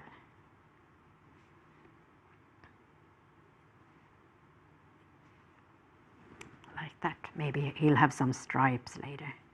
Can do that with my colors. And then the last one I found was actually a little creature that looked like a mixture between a octopus and a jellyfish almost. And he also had funny eyes and a bit of details like this, and arms or legs or antennas, I'm not sure. Like that. And then we have the mackerel, who eats the zooplanktons. And to draw a mackerel, there's a trick to it. So we'll do him up here. So to draw a mackerel, you draw a horizontal line and almost like a cross laying down. And then you just follow up to there and back to the tail. And same here. So he's symmetrical too, kind of. Like that. And then as a tail, fin tail, you draw if you start to draw a triangle like that, and then you cut in a little bit, you get a nice tail shape. And he also has an eye, and I think we'll draw a bit of a happy fish. I like happy fish. And then at the top, mackerel has a pattern. So we'll divide that line almost in the middle, and then he has like a wavy pattern like this. We're going to fill in with a darker color.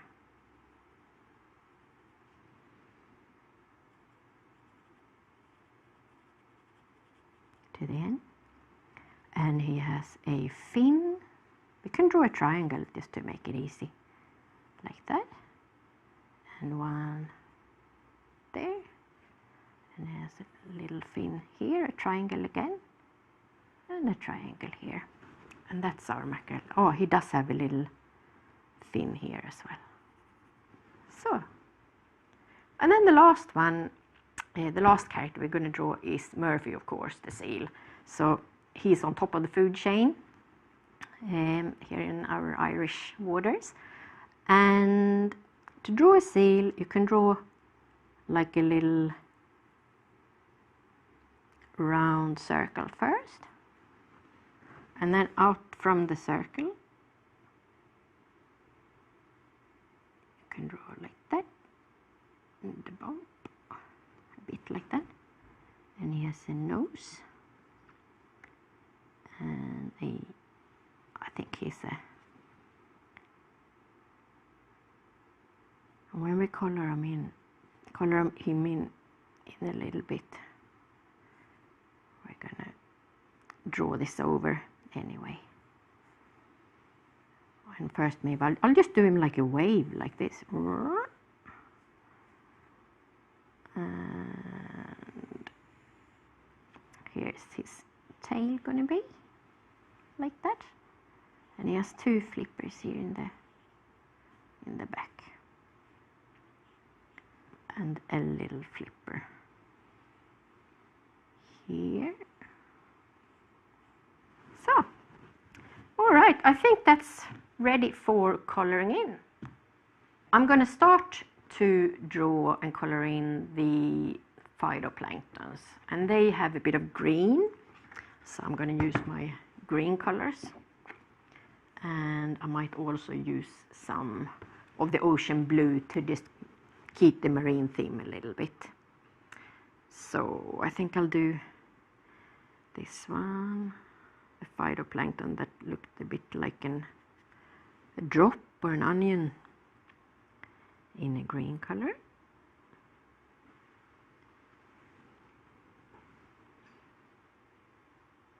And then we might remember as well, if they're green, that they are plants. Maybe something like that. And we might take a bit of blue on these ones, blue greenish color.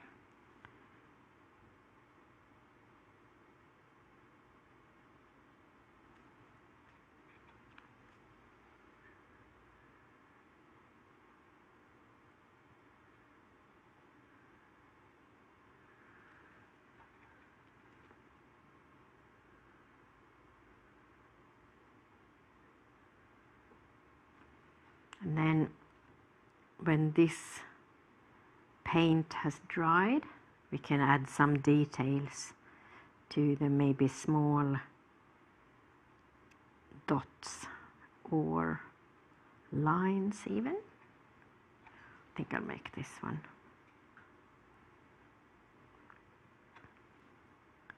Blue as well.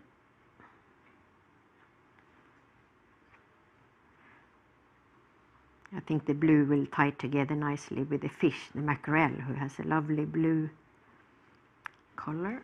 And I think I'll actually draw one more here. And maybe even another drop shape like that.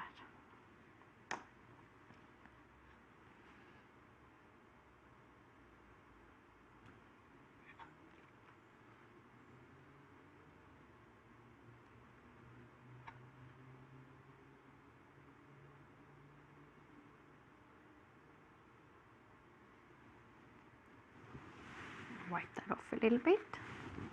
Maybe I'll use for the big one here another green, light green color.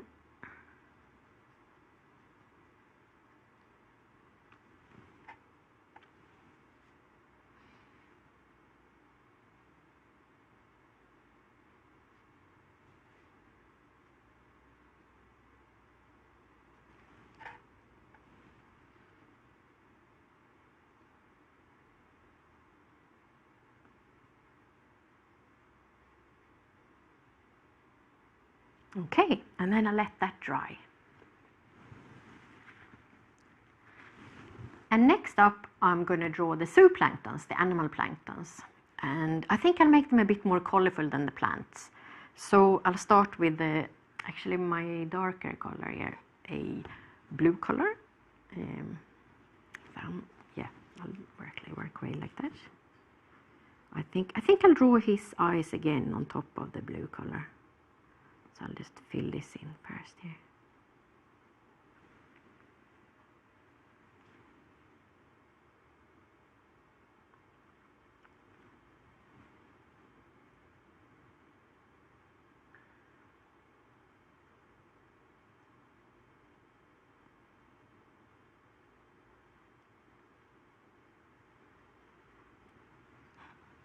And you can just use your fantasy to color them in, I think, any colors, patterns you want to make it a beautiful, colorful artwork. And same, I didn't do the tail. This piece here in a color.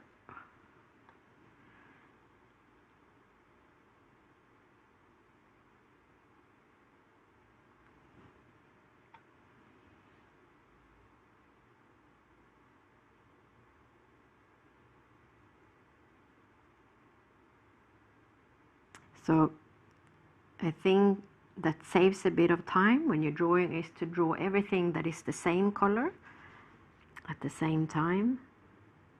So you don't have to go and wash your brushes all the time if you're limited, if you have a limited amount of brushes.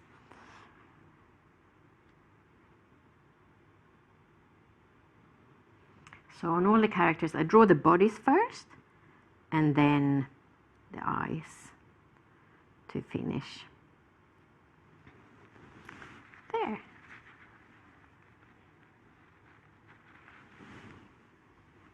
And then I think I'll use a bit of, bring this light blue color up again and fill in the legs. And if you find it tricky with the brush, you can also use a pen, a marker.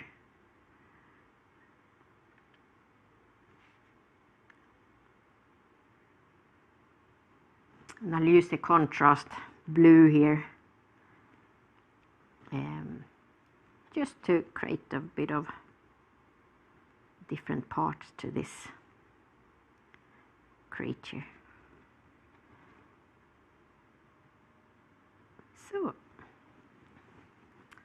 and I'm just going to finish my last creatures, and we're going to add detailing on this group. So I think this little guy, we need some color in there too, so he'll get to be red.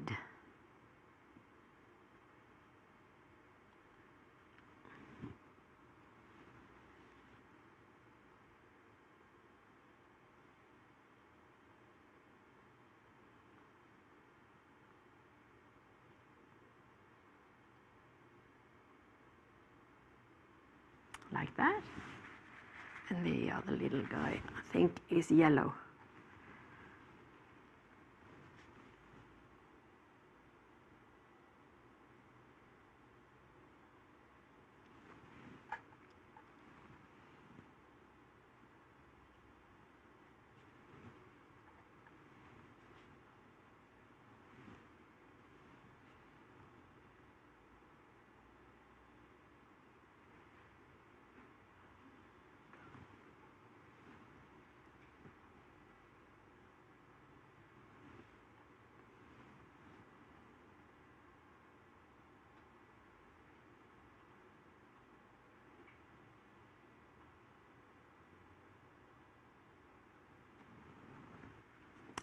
So, okay, and now we're going to add the detailing. So, and then we're going to do the fish in the seal. So I think we'll add some green spots to remind us they're plants.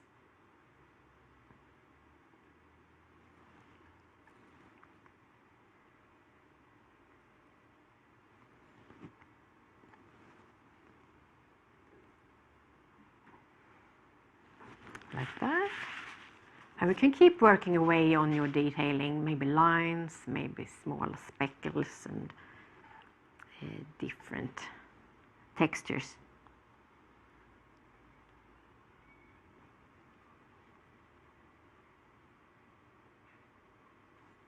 like that.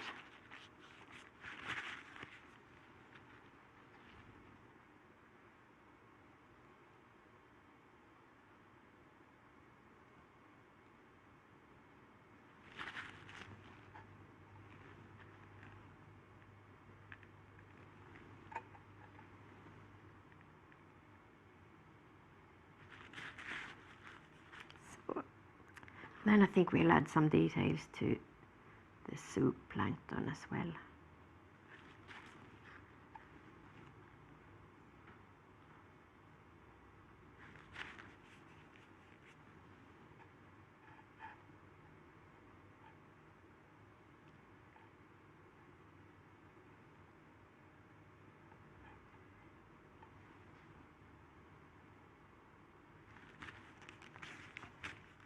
Meanwhile that's drying, we can have a look at the fish, the mackerel. It's one of my favorite things to draw because it's got a lovely pattern. So I'll take a bigger brush because it's a bigger fish, and I'll start to cover in pretty much the whole body like that.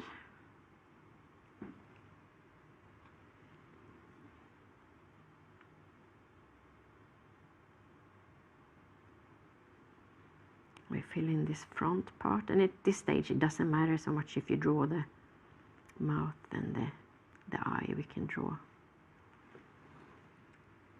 over that later. And I'll fill in the fish.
And I do all his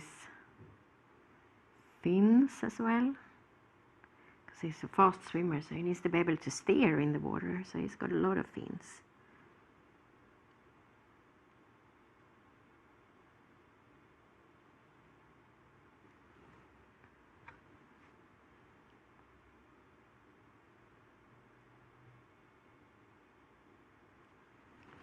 There we go. Okay, I'll let that paint dry as well now. And I think the zooplanktons are dry now, so we're going to do eyes together. So you take a white color, and you remember he had big googly eyes.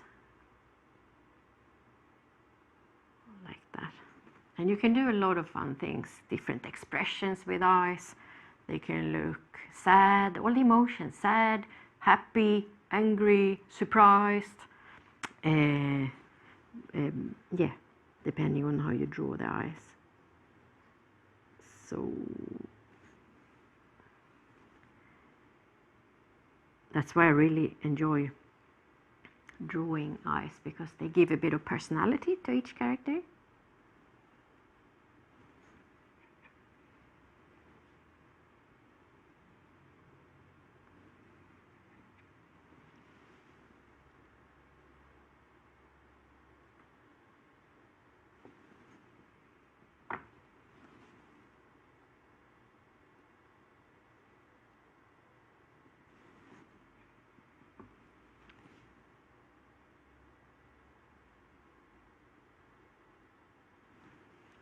And we'll just do the last piece of the eyes here, fill that in.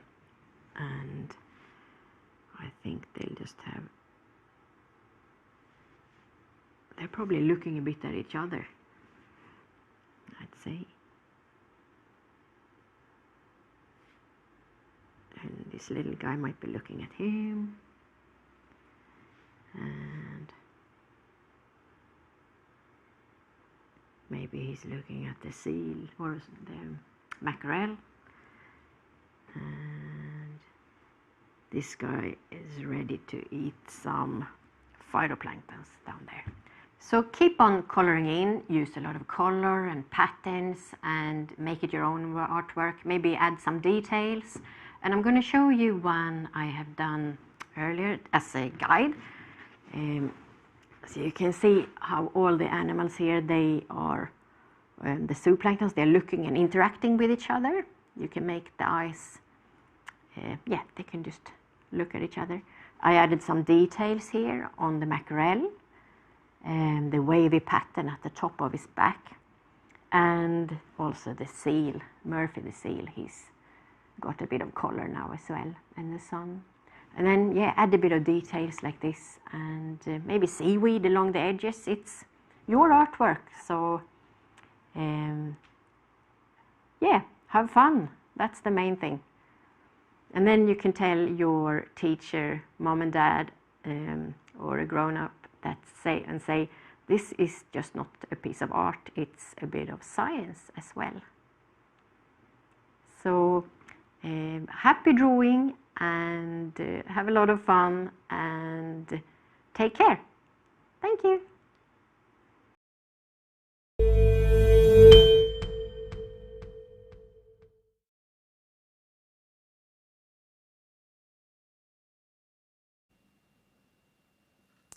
I see 2 comments coming in there for the 2 birthday boys. You're very welcome, Ronan Tankard and Blake McNasser. I hope you have a wonderful day. So, next up we have Ian Carty with a ceramics workshop. Ian has his own dragon glaze style, so hopefully he might share a little bit about that secret in the next workshop. Again, there's materials needed for this and another fabulous competition. So, enjoy. Hi, my name's Ian Carty and I am here today, and we're going to make a ceramic tile, fish tile, and this tile is going to be just a basic tile, something simple, something you can do at home, and we're going to use probably things that you will find around the house that would be common things like rolling pins and wood and stuff like that. And I'm going to show you a sample just now in a minute of what exactly the tile could look like, and we're going to do different variations today. So we'll start off with the clay. The clay today that I'm using, this clay is actually a stoneware clay, and I buy this clay from a pottery supply shop, and so you don't have to use this type of clay. You can actually use an air dry clay, and you can buy your air dry clay in your local art shop. And if you call to your art shop or go online, they will actually advise you on different clays you can get and you can use. Some of these clays can actually, the air dried ones can be used in the oven, and I would recommend that if you're going to be using any clay that's going to the oven, make sure to get help with your parents, or make sure it's been supervised. But for today, this clay is stoneware clay because I use a high fire kiln, and no different, just different temperature ratings. So we're going to start off with this basic piece of clay. So this is the clay. So what I need to do, I'm going to make a tile, and I want to roll this flat. So to roll it flat, you're going to have to use one of these, Mummy's rolling pin. Every house has one, so I decided to go with these simple pieces. When I'm in my studio, I have a machine that does this for me, and it's a slab roller. But for today, I'm sure everybody doesn't have a slab roller, so I'm going to start off. What I do is I slowly roll the piece flat. So we flip it around, continually rolling with your 2 hands, just like that. And you keep flipping the piece around, and the reason I flip it around like that is so that it rolls evenly on both sides. Now, as you can see, the thickness of this, we want it not too thin, but we want it quite thick as well. So when you're rolling it, keep checking the thickness of the actual clay so that you're getting it even.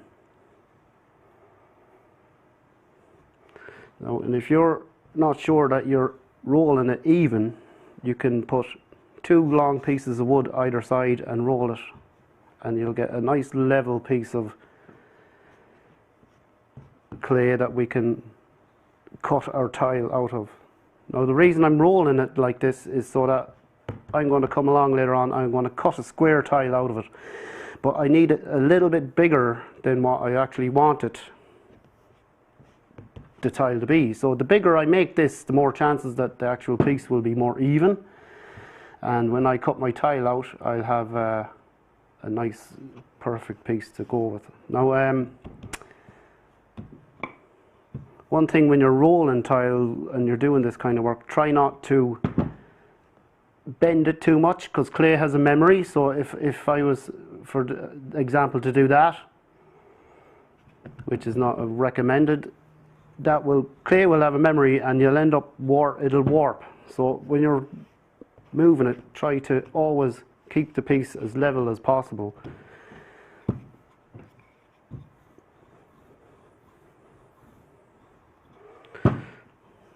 Kind of like baking a cake. I don't do much baking. Now, so once you have your piece rolled out like that, next thing you can do is we're going to cut a square tile. So when I'm cutting out a square tile, I have these, what we call in pottery business, wooden bats. And these bats, we use them on the pottery wheel for throwing cups. So when we're throwing the cups, we place the bat on the wheel and we put our clay on it, and then as it spins around, we make our cups. And these are just helpful for when you want to pick the cup off the wheel. And it makes it easier for us to dry things out.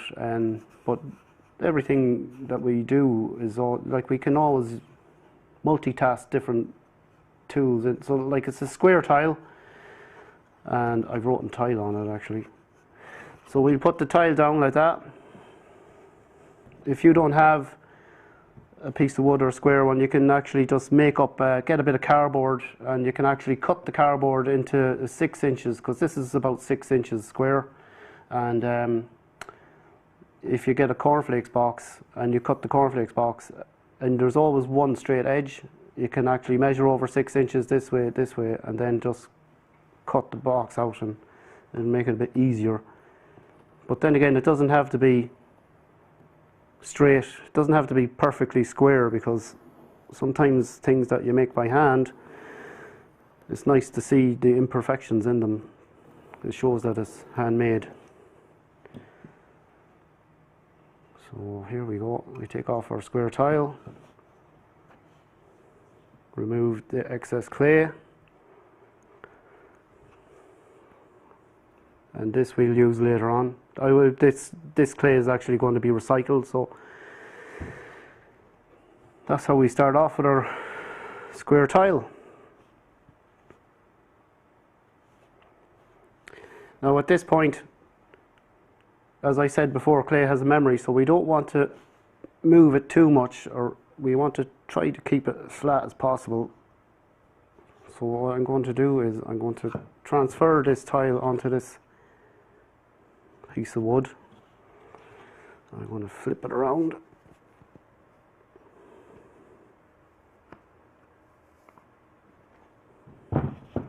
There we have it. Voila.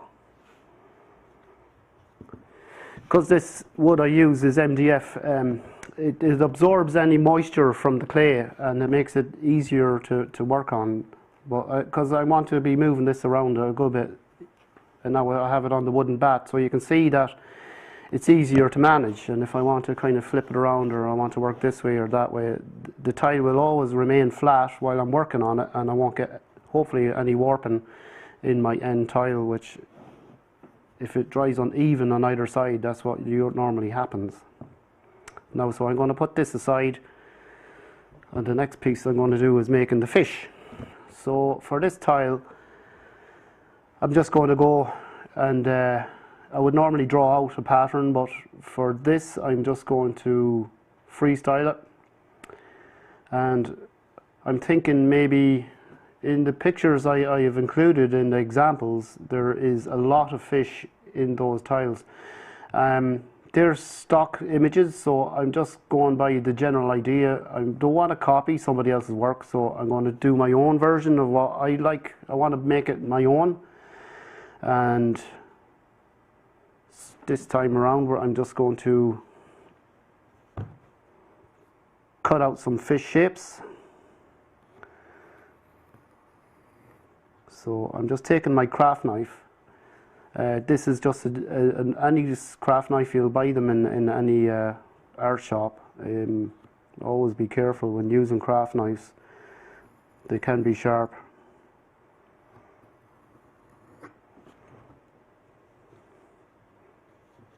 Now I'm cutting my fish, and when I use the craft knife, if you want, you can actually use a needle or something.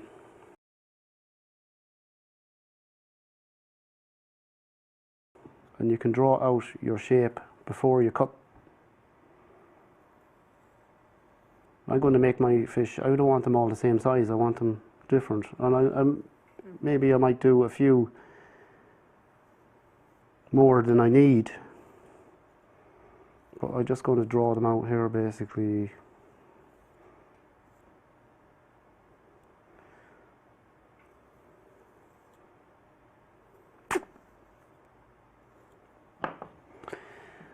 When I'm cutting the fish, I'm going to go in at an angle, and I hold the knife at an angle of 45 degrees so that I can actually, I'll show you why in a minute.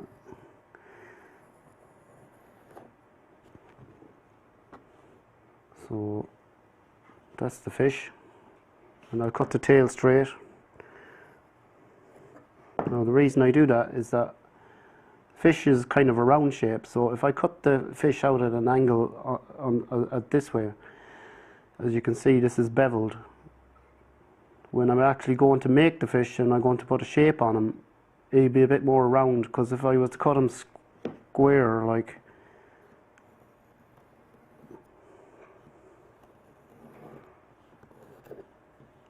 he would be a very boring looking fish. But you can do that too, it depends on what you like yourself. But me, I like my fish wonky. I'll try another one here.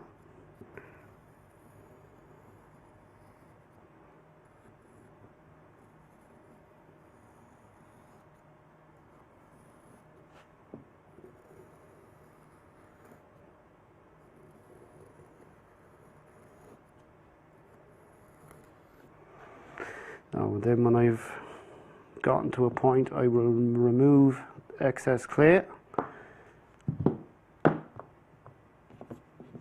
and we should be left with some fish shapes.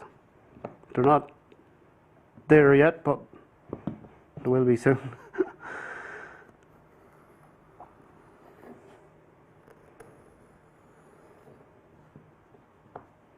So we have 1, 2, 3, 4, 5, 6 fish, and so now I'll look at the ones and I'll pick out the ones I like. So I like this one, I like this one, and we will scrap these guys, and this one is okay. So we've 4 fish I like. Now, and then with the excess clay, I just remove that, and we can recycle this clay so nothing gets wasted. Now, here we have my 4 fish. My next thing I'm going to do, because this is why I beveled them, I'm going to actually put the shape into them. Now, I don't want them to look like, these are my versions of fish, but if you can kind of do whatever shape you like. I've done in the past koi fish. I like koi fish. They're mythical fish from Japan, and rumor has it that the koi fish, if it swims up a waterfall, it turns into a dragon. but there'll be no dragons here today.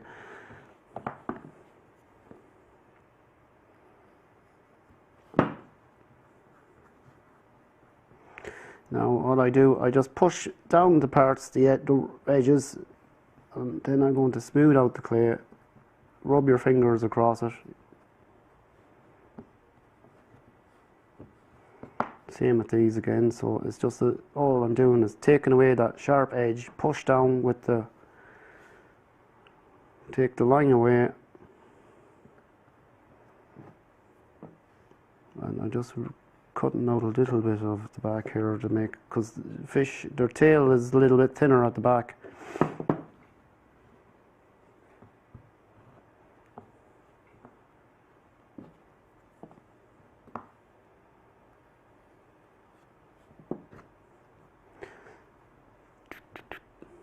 Little fishy.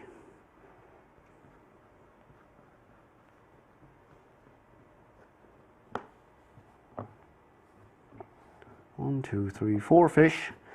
And now when I get to this point, I just get a sponge, and I'll just rinse the sponge in a little bit of water, and I'll sponge down the fish. Not because they like the water, is just because it tidies them up a little bit and prepares them for the next thing I'm going to do.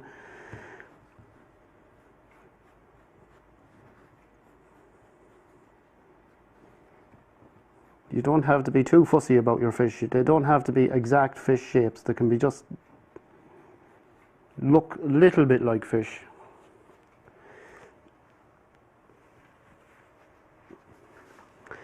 Now for the next part of these fish, I'm going to have to make them look like fish. So this is netting. It comes off, you can get it in Tesco's, and what it is really is just the wrapping of orange bags, fruit bags. So like if you eat a lot of fruit, like, you should have loads of these in your house. So every house has them. So if you look around your fruit basket or whatever, and you'll find something similar. But it's a great material because it's got kind of a fishnet appeal, and it's made of plastic. So all you have to do when you have it, you'll just take this piece, put it over your fish, and just gently, after you sponge your fish, gently push the netting into the fish the whole way down. Do his head, the whole lot, do all 4 of them at once. Make sure you get plenty of fishy scales on them.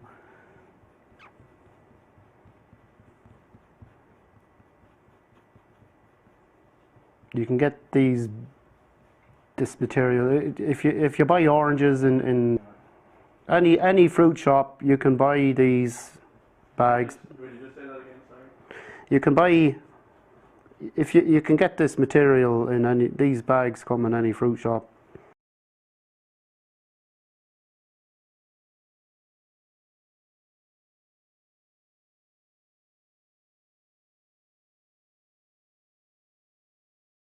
Now, and then when you're finished, this is where the magic happens. So all I do now is lift up my orange wrapper, and there we are, voila, we're left with scaly texture on our fish. But that's not enough yet, like, we have to give them a head. So these guys, this is a tool we use in pottery, is for throwing pots on the pottery wheel. But if you won't have one of these, but you can use an old bank card or something like that. And what I would do, I'm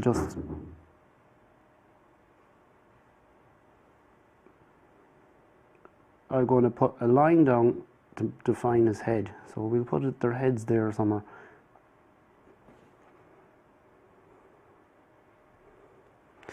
Now, and I'm going to rub my finger over the head, because I'm going to take the scaly part off his head.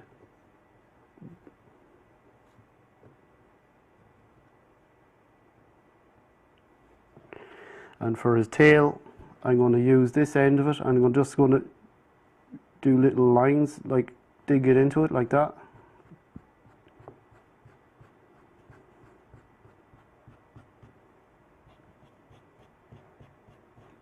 do all the tails the same.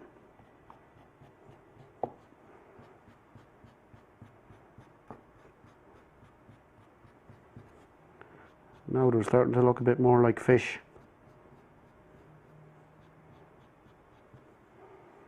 Could be the salmon of knowledge. Could be some folklore. But I'm going to do the mouths next. So it's the same thing, using the same tool. Shove it into his mouth, just right up to the top where his mouth should be. Just stick it in. We'll give him a big mouth actually. These fish like to talk. They're happy fish.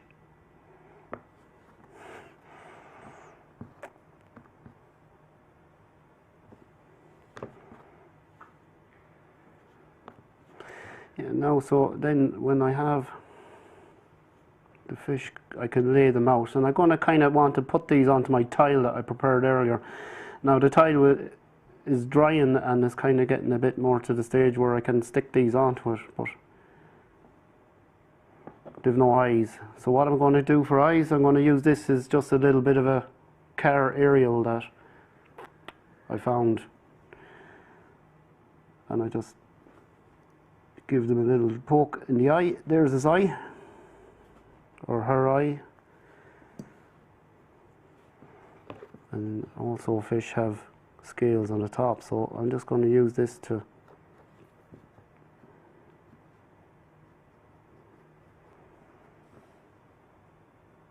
all using the same tools, simple things that you can find around the house. Everything is a tool. You can all, you know, if you don't have a credit card, you can use a butter knife or anything really, like a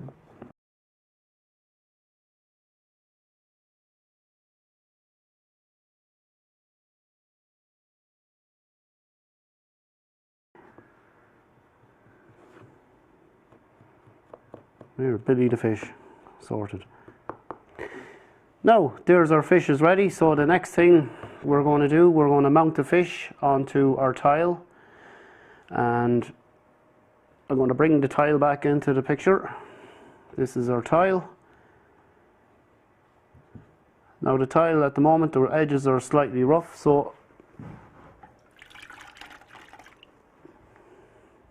I'm going to just give these edges, pick it up. I can pick it up now because it's on this wooden bat and that keeps it flat. So I'm just going to give the tile a little sponge down, same as what we done with the fish.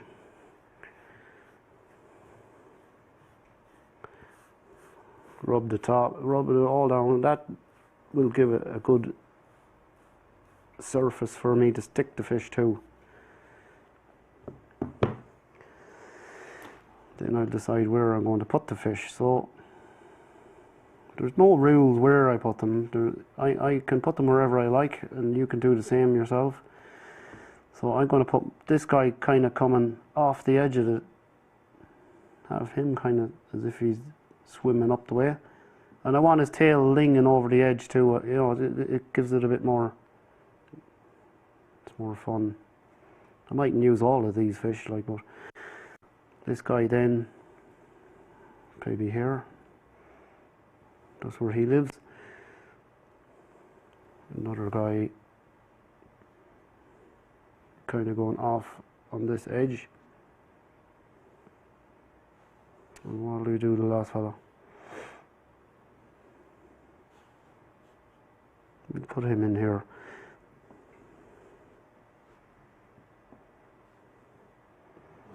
So no rules. But these fish look like they're jumping out of the water. But I want my fish to be underwater. So how do I do that? I'm going to have to create bubbles.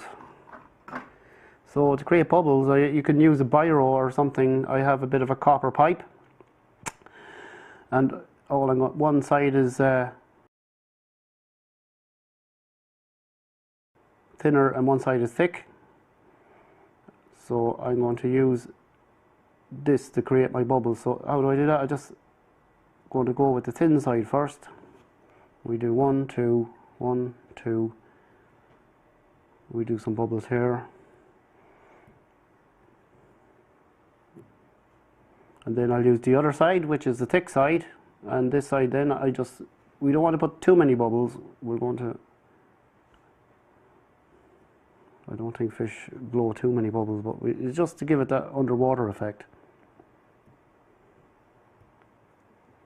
Less is better sometimes. And then we take, this is the same piece I use for making their eye. If you don't have, you can also use skewers, cocktail sticks, same thing. So I'll use, this is just for making kebabs, barbecue. Summer's coming, hopefully somebody will get the chance to do, but for now I'll just use this. It might be something that you have, you can use a pencil either. So I'm just going to do 2 of these beside each of my bubbles. 2, 2, 2, 2 here, 2 there. That's our bubbles done. I'm also going to put in some waves.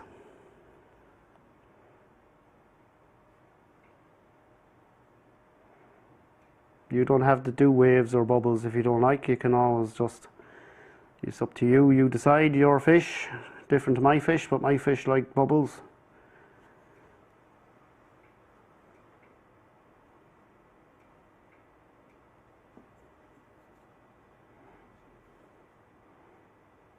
And then one of the most important things is always to write your name on things.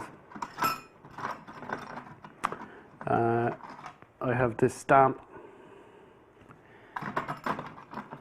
So I don't sign things anymore, I just use a stamp. So I just have, these are just little letters I put together and it says my name on it, so I put my name down there. But you can write your name there. Every time you make something you should always write it so people knows who done it.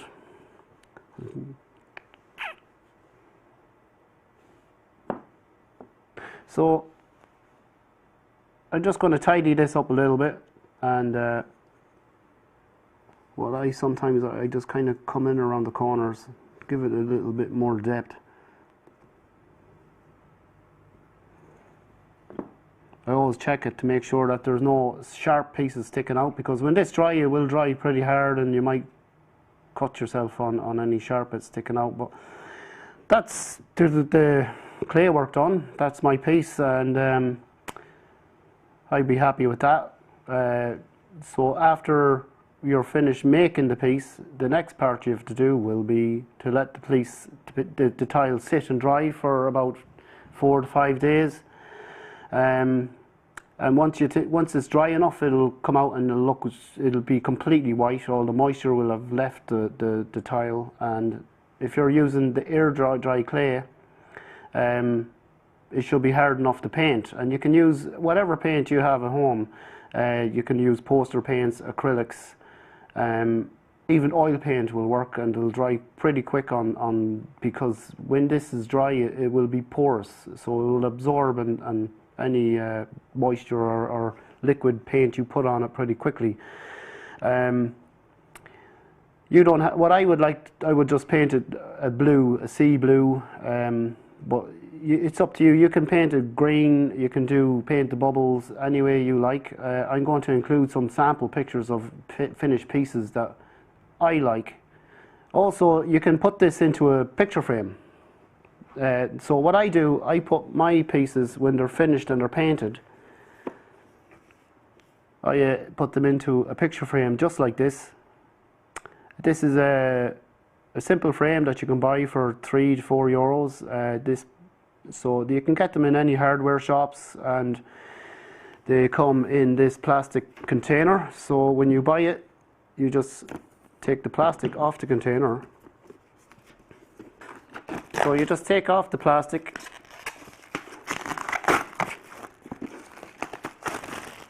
and there's little pieces at the back. You just pry these up, you take out the wood out the back, and you take this bit of paper out from the center, and when your tile is dry and you have it painted and you're happy with it, you can actually mount it to that using a heavy duty glue or silicone, and make sure to write your name on the white bit of paper so that everyone knows it was you that done it, because have to let the people, the artist involved.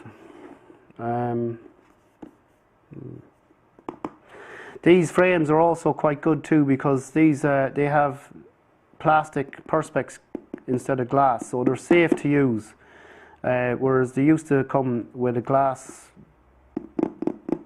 used to be glass on the front, and sometimes the glass would break when you're using it. So they're user friendly, they're cheap and affordable and fun to use. Like, so that's the frame. You don't have to put it in a frame. I've also included pictures of the piece on its own, and what you can do if you don't want to put it in the frame and you just like it the way it is, you can put a hole in the back or a bit of wire, and you can just hang it when it's painted on your wall, and you can stick it onto your bedroom door, you can put it on your bedroom wall, you can put a little hanger on the top. So if you don't want to put it in a frame, that's okay, that's up to you. You can decide what to do with it. It's your tile, you're the artist. You can give it to your friend, family member. But this one, I like this because it reminds me of the fish jumping in the Garvogue River here in Sligo, and being so in the library here close to the river, I kind of really liked the idea of doing the fish. So that concludes my video for my fish tile piece. I'm going to let this dry, and it will take me about a week, 2 weeks for it to dry, and when it's finished I'm going to paint this and I'm going to mount it into this frame, and I'll include the pictures at the end of this video. And I just want to thank everyone for watching this video today, and just have fun and stay creative, and thank you, bye.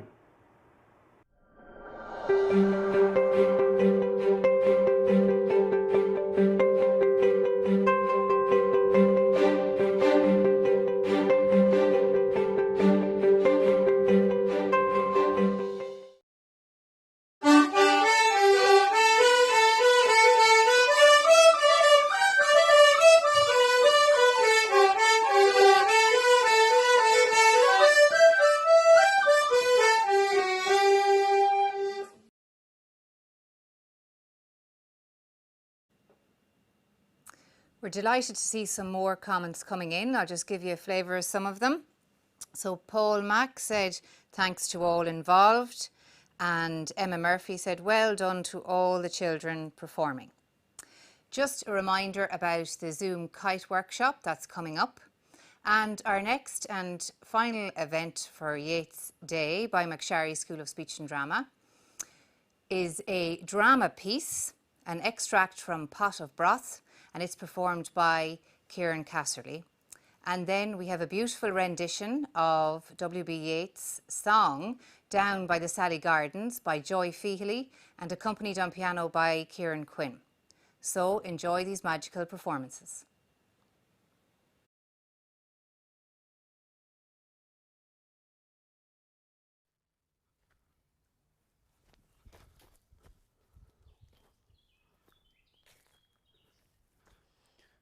What's art and the people of this house, I wonder? Was it a good place for me to come looking for me dinner, I wonder?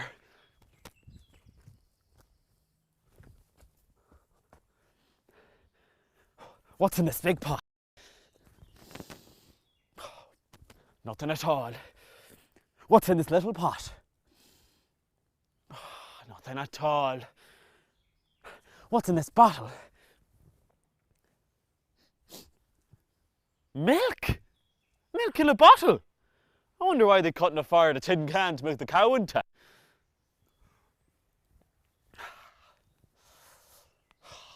Not much chance for a poor man to make a living here. What's in this chest? Locked. What in the earthly world is going on outside?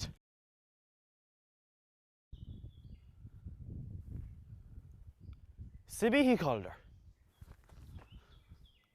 I wonder if this is Sibby Keely's house I'm in. If so, it's a bad chance I have coming out heavier than I came in. I often heard of her. A regular old slave driver that would starve the rats An old niggard that would skin a flea for its hide. It's the bad luck of the world that brought me here today. And not a house or a village between here and Tubber.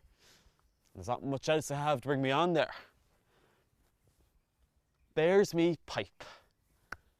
And not a grain to fill it with. There's a handkerchief that I got at the coronation dinner. And there's a crumb from the last dinner I had, and the last one likely to get till tomorrow. That's all I have in the world. And that's the stone I picked up to peg at the Elpin Dog a while ago.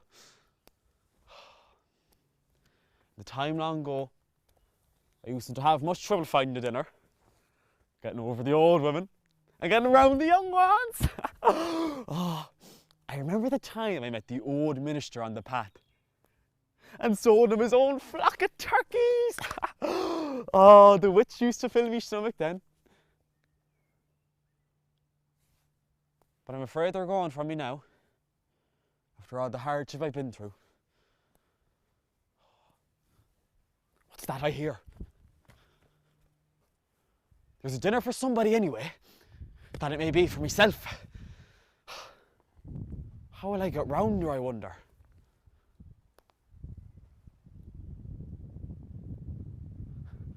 I know what I'll do. I'll do what Mickey Collins did once with the stone.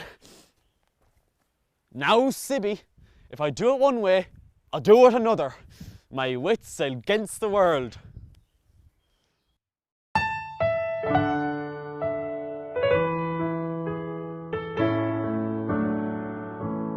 Down by the Sally Gardens, my love and I did meet. She passed the Sally Gardens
I'm sure you enjoyed those wonderful performances by McSharry School of Speech and Drama.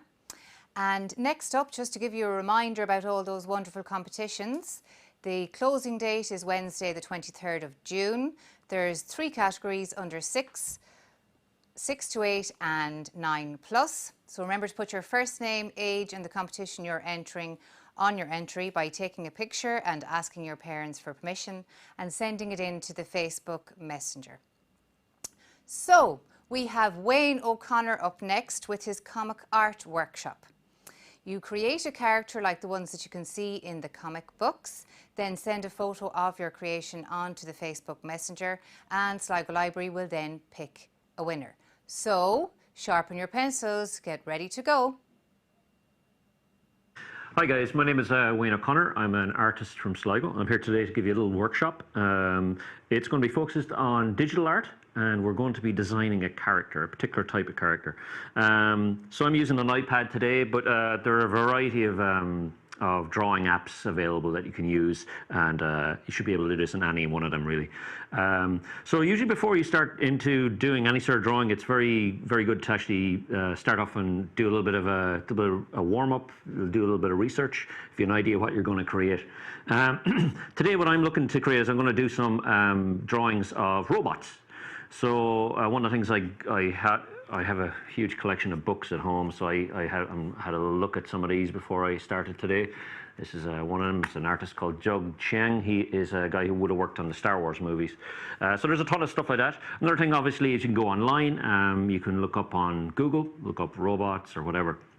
And not just robots. If you are going to do things like drawing robots, for example, one thing to consider is, maybe looking up pictures of mechanical parts, of vehicles, of things like that, because all that can help give you ideas for what you're going to do.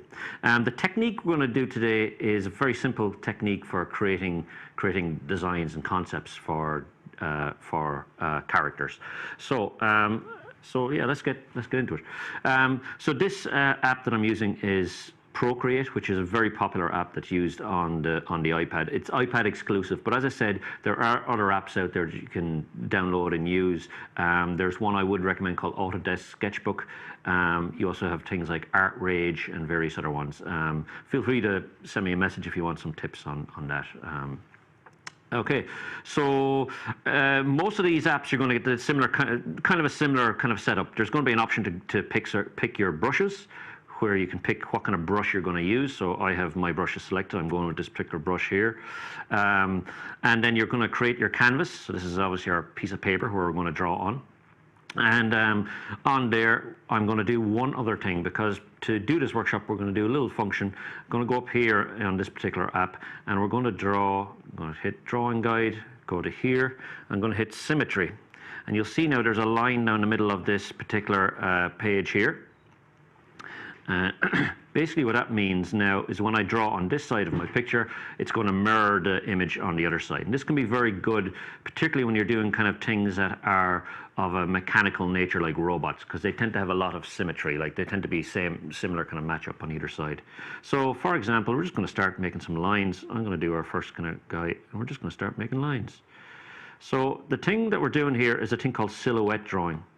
And silhouette drawing is a really good, just for warm-ups, it's really good, because you're not really focused on the details. You don't have to worry about all the interior bits. It's literally the silhouette, the kind of shape, overall shape of what you're drawing.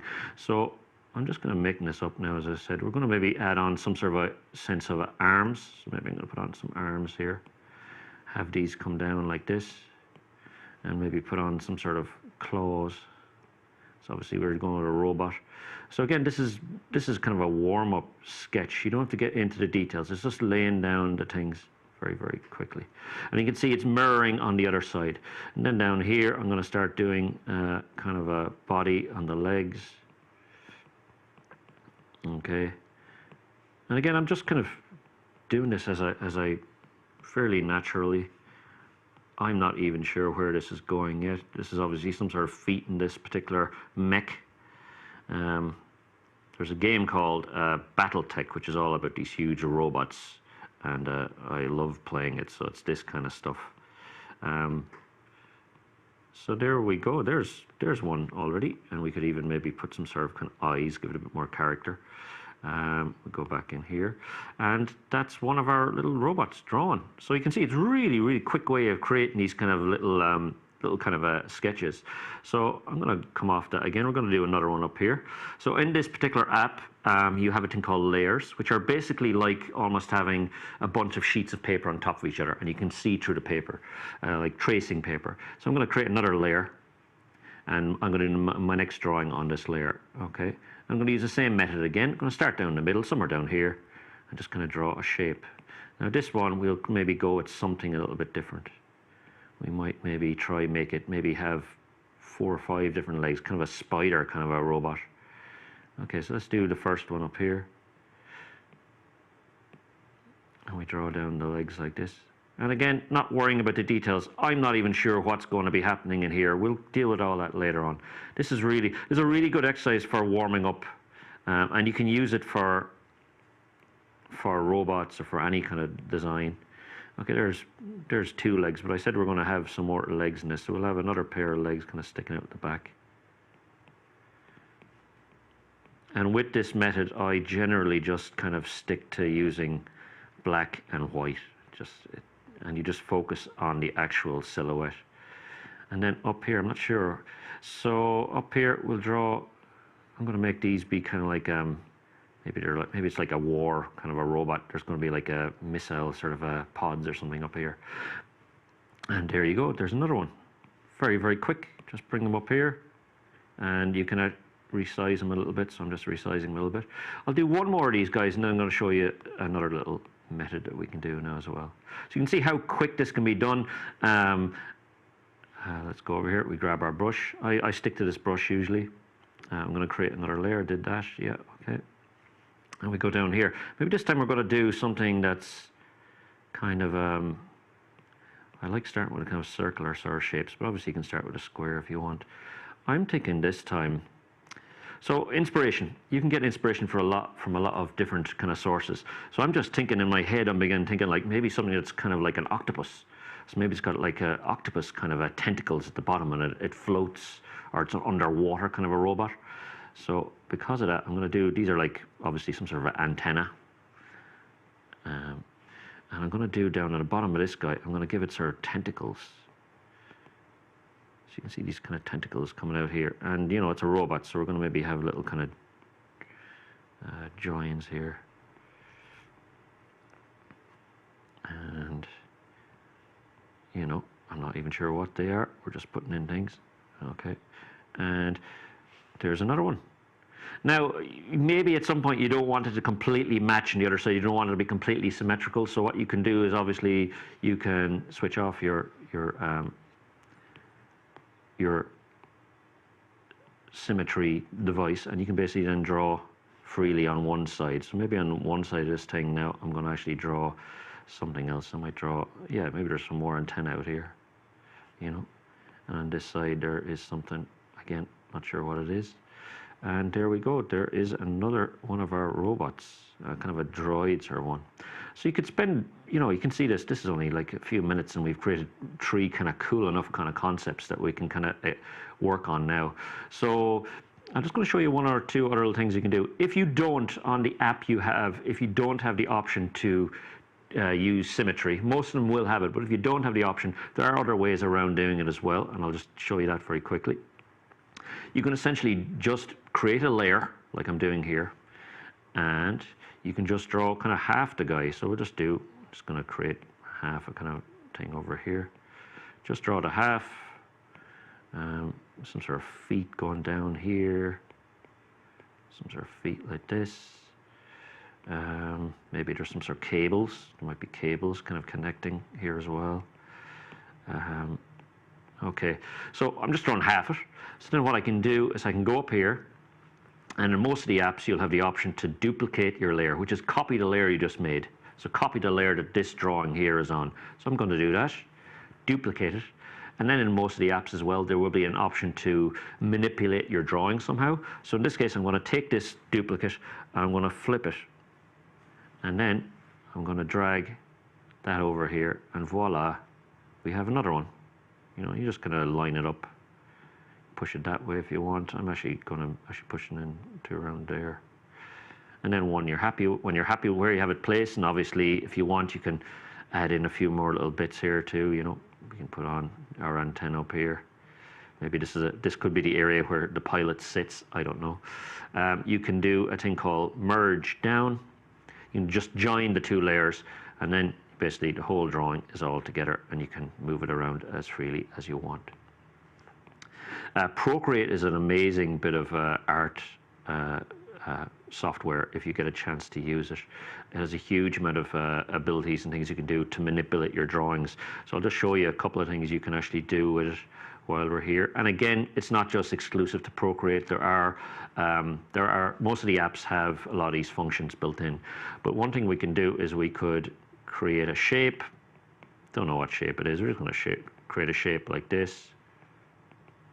And the thing about doing these kind of things, and the fact that we're not focused on details, we're not getting into the nitty-gritty of the joins and all what's within this kind of black area. The thing about doing it is it's actually remarkably freeing, and you can, like I said, you can do stuff very, very quickly. But one thing you can do is you can actually then maybe warp the image. So this particular thing, it allows me to literally stretch or change my concept as I want. So there's one up here, and then on top of that I could maybe draw a few more little kind of things, you know.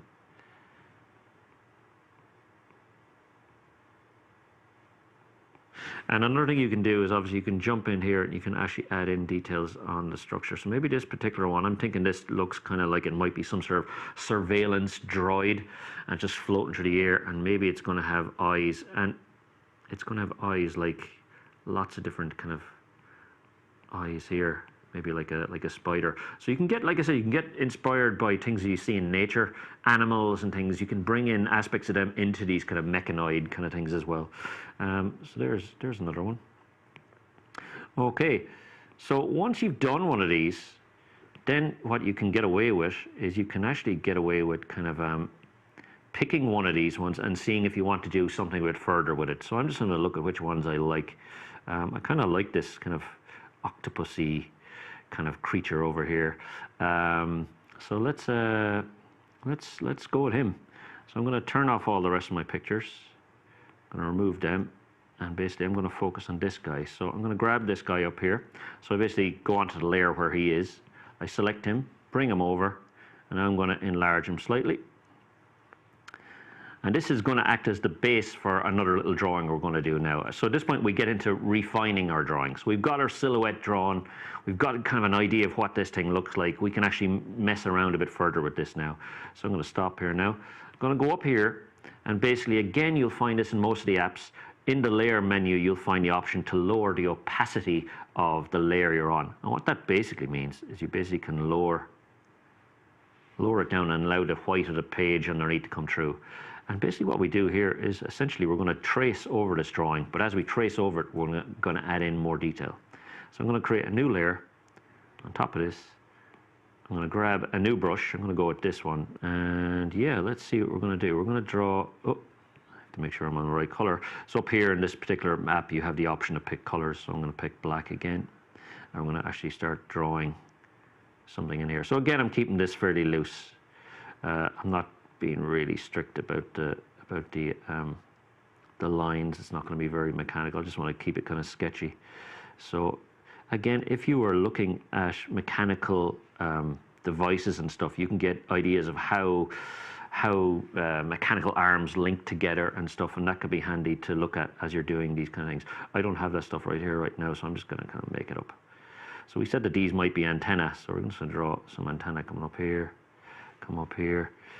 So down here, I'm thinking there's probably some sort of connecting points for these kind of tentacles. So, and I'm actually going to make one of these tentacles bigger again. And each part of the tentacle is obviously, there's a kind of a link going on there. So that's what these kind of lines are, these kind of idea of a link. If you want to give the idea of something being curved, then just basically when you draw your line, you want to curve it. So you don't want to be just going straight across. You want to be basically giving it a little bit of a curve. and that gives it a sense of roundness. Okay, so we've got that thing there. Kind of reminds me a little of, if you've ever seen the movie The War of the Worlds, it's kind of like those robots and that. So then this one comes out here. And again, I don't have to worry about being really strictly on top of my drawing underneath. The drawing underneath is really just a guideline. And as you can see, even what I'm doing now is still sort of a sketch. We're just keeping this fairly loose. And I'm actually going to add on a few more tentacles here at the back. I'm going to have this tentacle curve in behind the one here at the front. So I'm going to leave this kind of white. So the one at the back, I'm actually going to darken it a little bit. And I'll kind of give this sense that it's behind, you know, the sense that it's behind the one at the front here. Okay, I'm going to bring that down here. And again, this is all very pretty loose. And then we'll do one more tentacle down here. Same sort of thing. We'll have it curve in behind this one at the front. And maybe we'll have it kind of come up here a little bit, just to break up the symmetry of it and to make it more kind of interesting for people to look at. You don't want it to be completely matching each side, so I'm going to actually just kind of change it slightly on that side. Okay. And the head of this droid thing now kind of reminds me a little bit of one of those old diving helmets. You know, those old ones where they have for really deep sea diving. Okay. So as I said, this is actually a really good way for warming up in the morning. The silhouette drawings are a really good way of warming up in the morning if you're trying to just going to start off your drawings. I'm going to put a few things here. I don't even think well, maybe I'll put a little guy here. And, you know, obviously at this point you can get a bit more detail. You can refine this again if you want. I'm not going to today. You can refine it again and make the lines a bit more tighter and more kind of, you know, refined. And you can add in more details, like maybe there's what do you call it, badges or decals on the robot. Maybe there's a number on the robot. You might put a number on the robot, or maybe it's like a nuclear symbol up here. If it's powered by nuclear energy, maybe, or something like that, you could do that up there, you know. So at this point, what I'm going to do is I'm going to very quickly put some color into this. So I'm going to create a layer, and this layer is going to be underneath the layer that I just drew.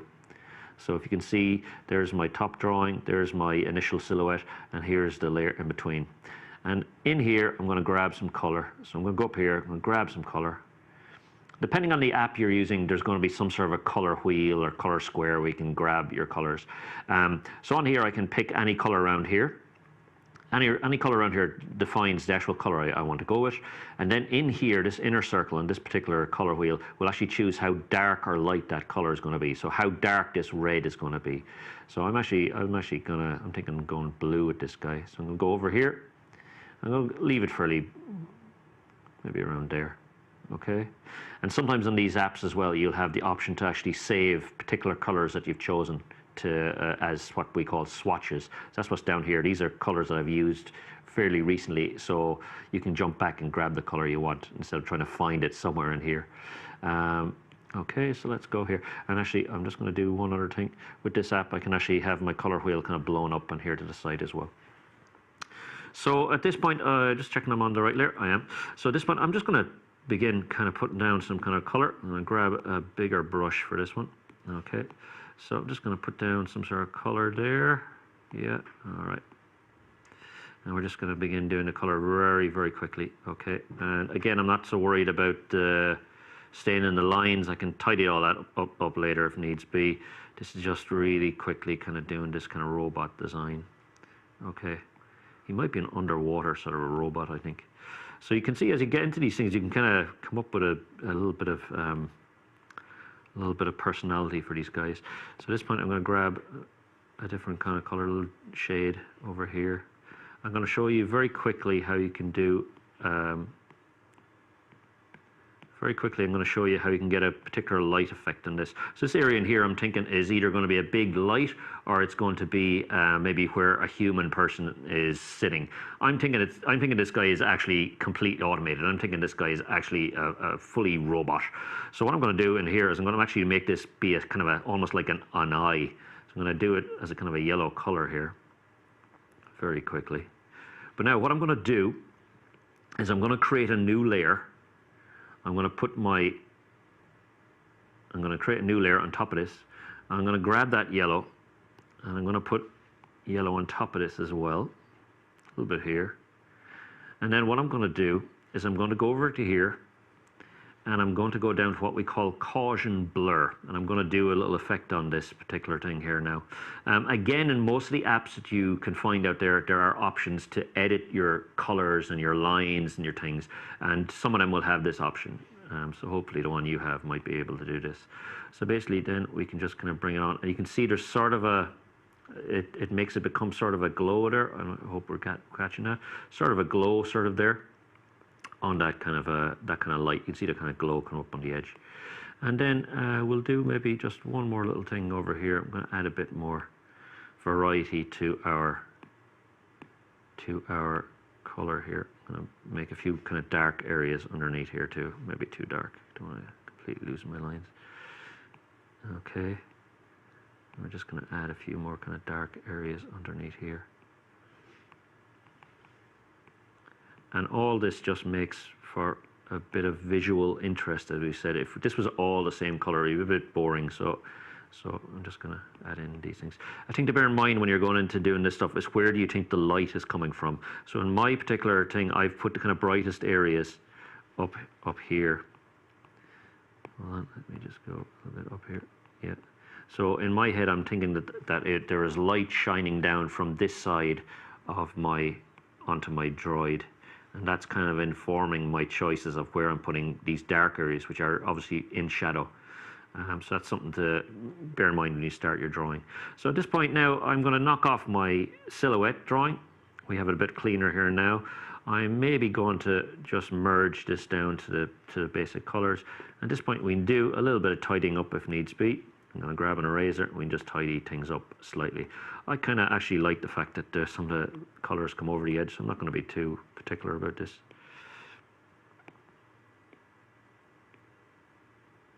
Okay, very good. So as I said, before I started doing this today, I was actually looking through some books, and I looked through some, I went online, looked up robots and mechanical parts and things, and all that can help you get in the zone, and can actually help you stimulate ideas when you come to drawing your actual robots. One thing that sometimes I would suggest to people is actually, if you're drawing on your app and you're able to have a separate window with references, that's very, very handy. This app actually comes with something like that, so you can have your references up here. Try avoid copying them, but like it can be good. You can maybe look at this and kind of think, oh look, there's two eyes, that's what I'll give my robot. Or, oh, I like the way he's done the arm here, but I'm going to combine it with the way he's done the feet on this particular robot here. So that's something to definitely look at as well. Okay, and yeah, so we just come back here.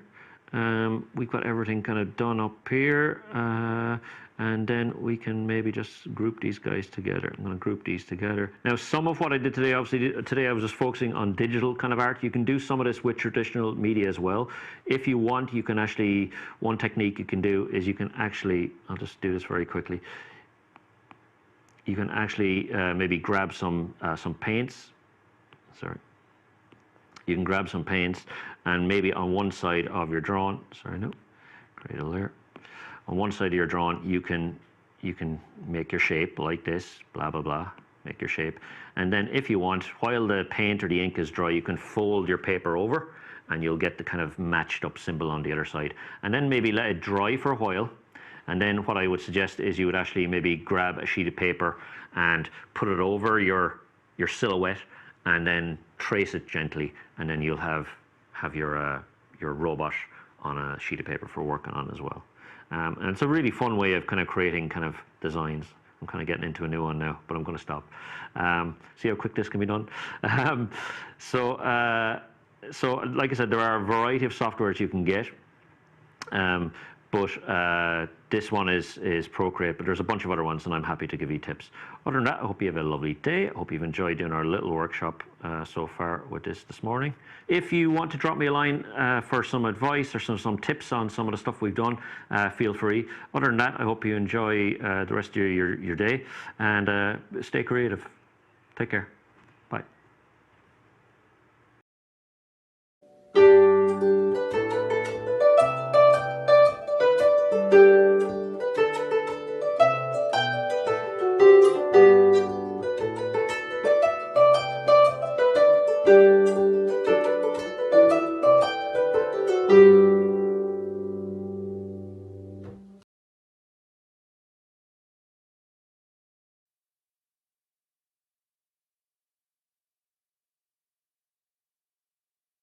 Siobhan Ryan, good morning Sligo Library. Wonderful variety of events for the Cruinniú. Well done to all involved. Jen Emery Jameson, this is wonderful. And Patricia Keane, beautiful activities. So much creativity inspired today. Well done to everyone. And finally, John, a big thank you to Sligo County Library for a great day's activities. Always entertaining. Well done to all. So, finally, we have our last workshop with Tamlin McHugh, and we are going to join her now as she takes you on a time travel tour to explore archaeology of Sligo. I'm looking forward to hearing about those hideous hags and fairy forts. Enjoy.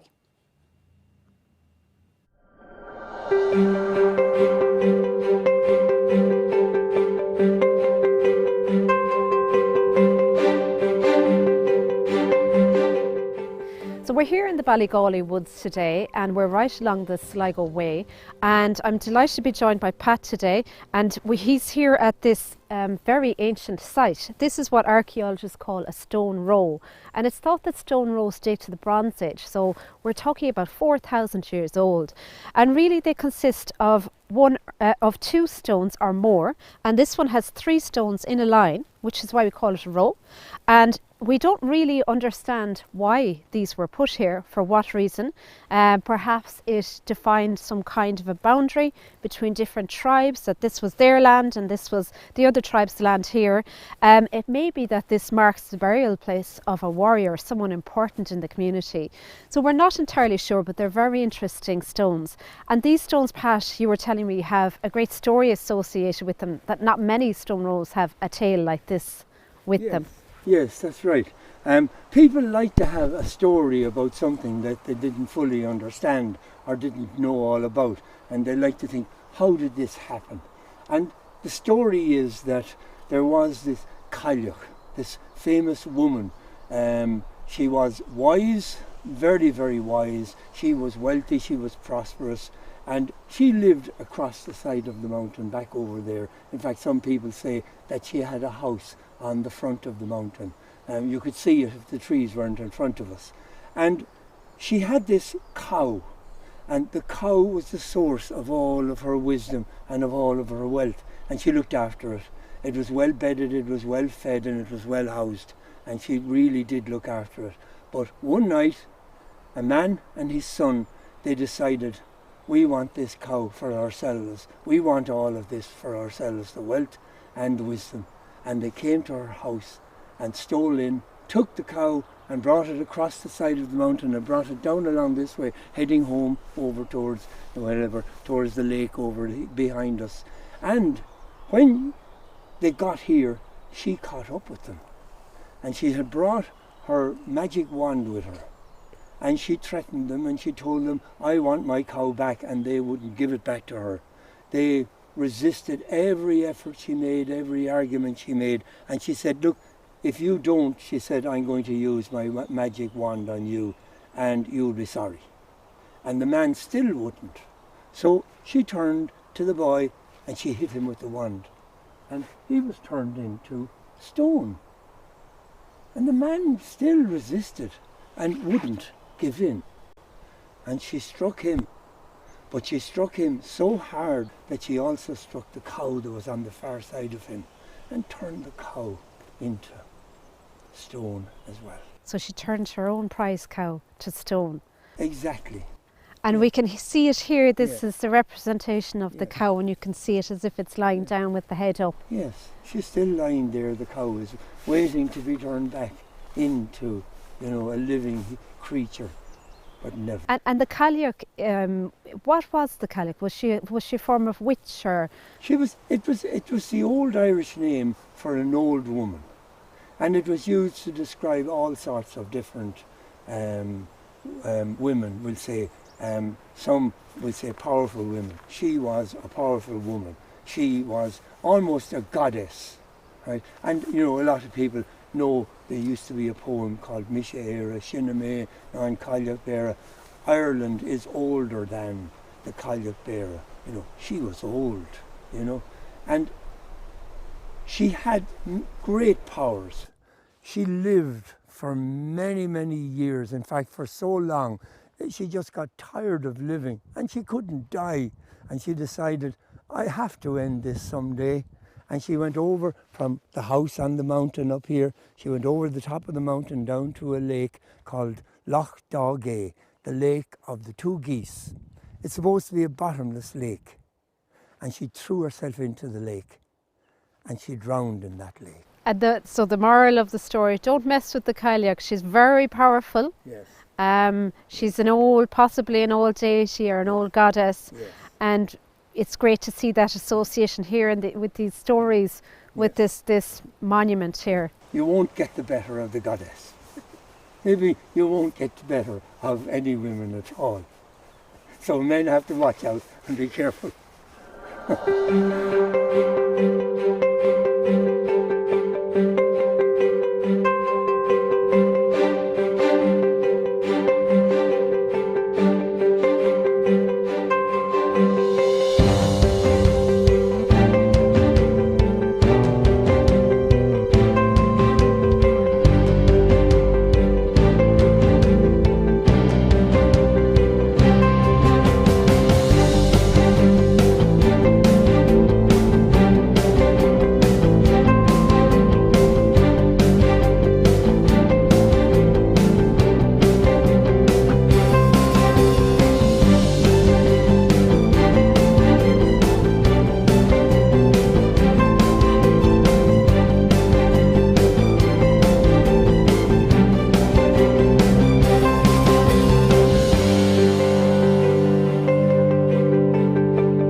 And we're in South Sligo, just a little bit outside Ballymote. And we're here on the side of a cliff, and this is Keshcorn Mountain. And there's a whole series of caves here. And I'm joined by Sam Moore, who's an archaeologist, and Sam's going to tell me about, you know, what's so interesting and important about these caves, Sam. Well, thanks very much, Tamlin. These are an amazing collection of caves. There's 17 of them.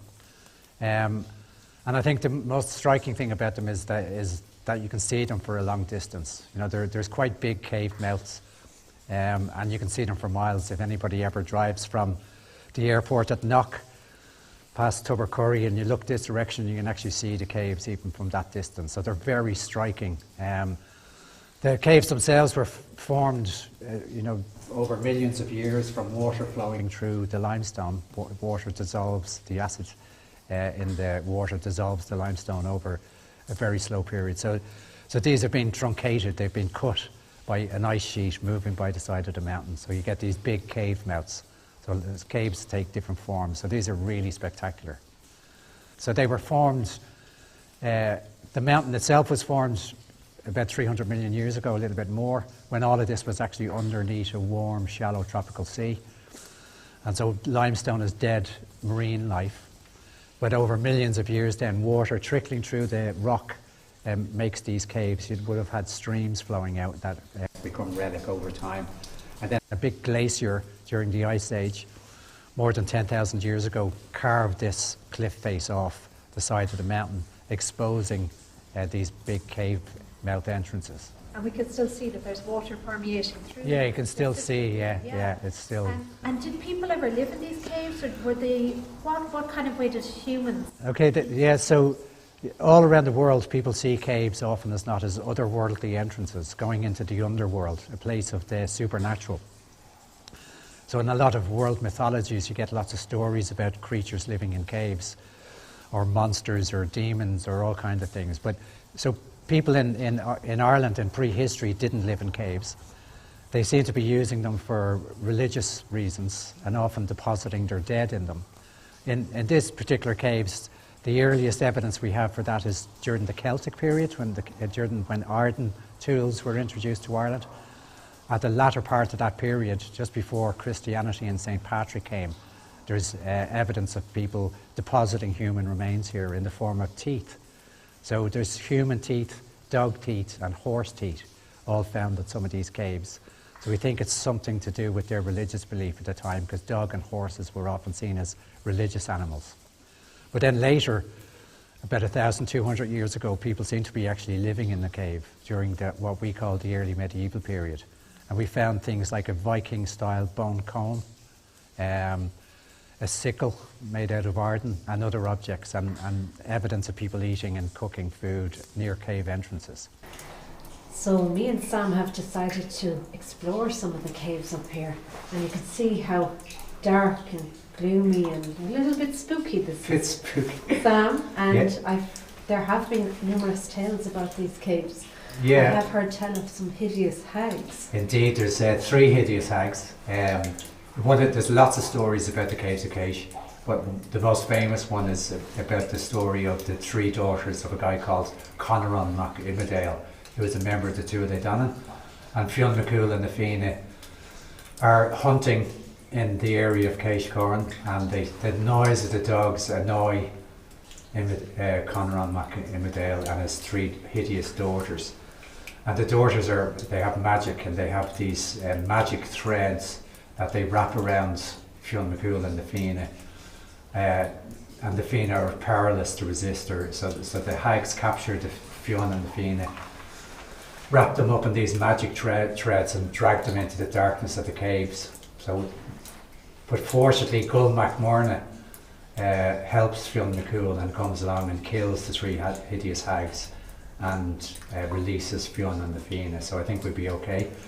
But the hags, there's a great description of them. I'll read it to you. It says, Finn and Conan reached the cavern's edge and perceived the 3 hideous hags who had busied themselves at its entrance. Their 3 coarse heads of hair all dishevelled, their eyes rummy and bleary and red, their 3 mouths black and deformed, and in the gums of each evil woman of them a set of sharpest, venomous and curved fangs. Their 3 bony jointed scraggy necks maintaining their heads upon those formidable hags. Their 6 arms extraordinarily long, while the hideous and brutish nail that garnished every finger of them resembled a thick-butted, sharp-tipped ox-horn. Their 6 bandy legs, thickly covered with hair and fluff, supported them. So they sound pretty hideous, so hopefully we won't bump into them. That's just the story. Yeah. And Cormac MacArt, the High King of Ireland, he was reared here in the caves by a she-wolf. Yeah, so Cormac MacArt is this legendary High King of Ireland. And his mother gave birth to him at a well just at the bottom of the cliffs here, and she had passed out, and when she woke up her son had disappeared, her baby son. And years later her and her brothers found wolves, a pack of wolves, and there was a child running with the wolves, and it transpired that a she-wolf had stolen Cormac and had reared him in a cave here. So there's lots of amazing stories. So there has been evidence of fires, from charcoal has been found here, so we know to a certain extent that people were lighting fires in these caves. And were they coming here, do you think, for ritual purposes, to do with the Lunasa festival or Okay, yeah, someday? Yeah, I mean, it's a really good question. We know that people were using the caves to put ritual offerings in as part of some kind of religious ceremony. So there's teeth from the late Arden Age, kind of Celtic period. So before Christianity arrived, people were leaving offerings in the caves. But it seems that maybe 1,200 years ago, about the 8th century AD, there was 9th century AD, that there was people living in the caves, maybe temporarily. So they left they were lighting fires, cooking food. So in the excavations from the beginning of the 20th century, we found, or archaeologists found, charcoal and fires and burnt animal bones and evidence of cooking, but also things like bone pins, an Arden sickle for cutting things with, and a Viking style comb. that they'd acquired from somewhere, maybe 10th century. So people were living up here, but in the distant past it seems people were much more wary of the caves, so that's probably where a lot of the stories originate from. And we know that people were celebrating coming to the caves at the last Sunday in July for a big assembly, and people would gather bilberries, visit the caves and climb to the top of the mountain and leave a stone on the cairn. So that's the same day that people climbed Croagh Patrick at the last Sunday in July. So it was this was the biggest assembly site in Sligo back in the 20th century, early 20th century, late 19th, yeah. And I can see why people would be attracted here. It's really magical, spooky place. Yeah, but but really it's stunning. interesting. Yeah, fantastic. Yeah. Thank you, Sam. My pleasure.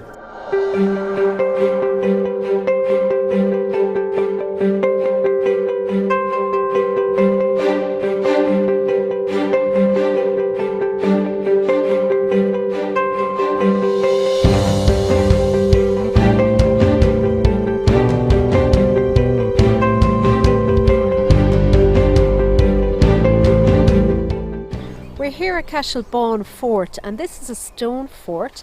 The earthen version of this was a ring fort, or some people might refer to them as fairy forts.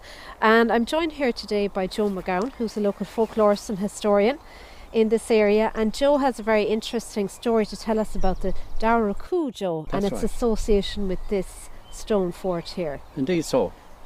It's a fantastic old story, and many people throughout the years, it's 300 years ago actually since it happened. It was in September 1722, and it was such a horrific event that it has survived for so long.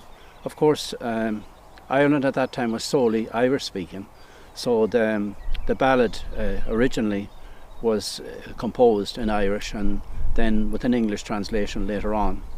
Well, all those years ago, there was a couple down at Glenaid Lake, and the lady, as was the fashion of the time, she went down to the lake to wash her clothes. The husband was at home. Treilach McLaughlin was his name, and her name was Grace Connolly, or Gráinne Connolly. When she didn't come back after an extended period of time, he was thinking to himself, why is she taking so long? And he decided to go down to see what was taking her so long and maybe give her a hand back with the clothes. When he went down there, he was shocked to see that she was lying at the lakeside with the clothes beside her, and there was a beast, an animal, standing over her. And he was quite shocked by this. She was dead because the beast evidently had killed her. So he didn't know what to do. He went back to the house right away, and of course revenge was on his mind. He was going to kill this beast, and there would have been wolves in Ireland at that time as well, so it wouldn't be unusual for a family to have a weapon. So he went back home and loaded his, it'd be a muzzle loader, and he came back down, and the beast was still there, you know, with a full belly from surfeiting and eating the woman, unfortunately. So he shot the monster, and he was quite pleased with himself. But as he fired the shot, he heard this whistling, they call it the whistling Dara Cú.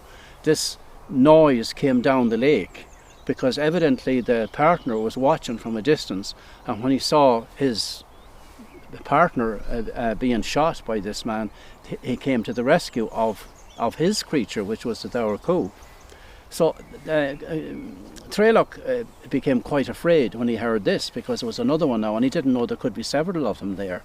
So he went back up home and consulted with his brother, and the beast came down the lake, was following him all the time, making this horrendous noise. So the brother advised him, the only thing you can do is get out of here as fast as you can. So they saddled up their horses and they headed along the mountainside, this mountain that we see here, all the way from Glenaid Lake, going back several miles to here. When they went along, there was a strange feeling in the air. It was almost like nature stood still. The birds stopped singing. A silence came about the place. The wind that blew in the trees stopped. Everything became so silent. It was almost like nature itself was watching this happen for death or victory for the brothers. So they came along at great speed until they came to this fort that we're standing in here now. This is Castlebone in Cashilgarn. horse had cast a shoe. And just to explain, casting a shoe might not seem like much now, but it's the same as if you got a puncture in your car, you'd have to get out and do something about it. So that was the case here also. There was a blacksmith forge here. They pulled up at the blacksmith to put the shoe on. They heard the whistling, this loud whistling and this thunderous noise coming, with the mate of the Daurcoo still in pursuit. So they were absolutely terrified because they could be killed. So the blacksmith said to him, the best thing that you can do is get your horses and put them across the entrance to the forge. And when the beast comes, he's going to make a drive and he'll go right through the horses. And when he does, he handed him a sword, handed McLaughlin a sword. He said, when he puts his head through the horses, you take the sword and cut his head off. So they were ready to go. The horses were across. The Daurcoo came closer and closer. When he came, he shot right through the horses. The head went right through there. He was such a powerful brute. And when he did, they got the sword and cut his head off. So that was more or less the end of the story. The brothers were quite relieved. But the end of the story is that we're delighted to still have this stone fort here where this actually happened. And tradition tells us that the Daurcoo is buried right around here on the outside those stone walls.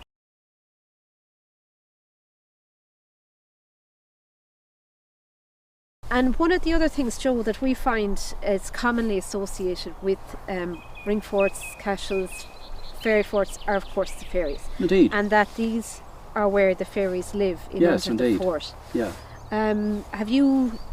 Do you recall stories connected with ring forts and fairies? There are many stories circulated long ago around the countryside up to the present time of they were called fairy forts, and the reason they were called fairy forts are, ring forts are they were more often referred to as fairy forts because this is where the fairies were said to live. They would live in hills or in these forts.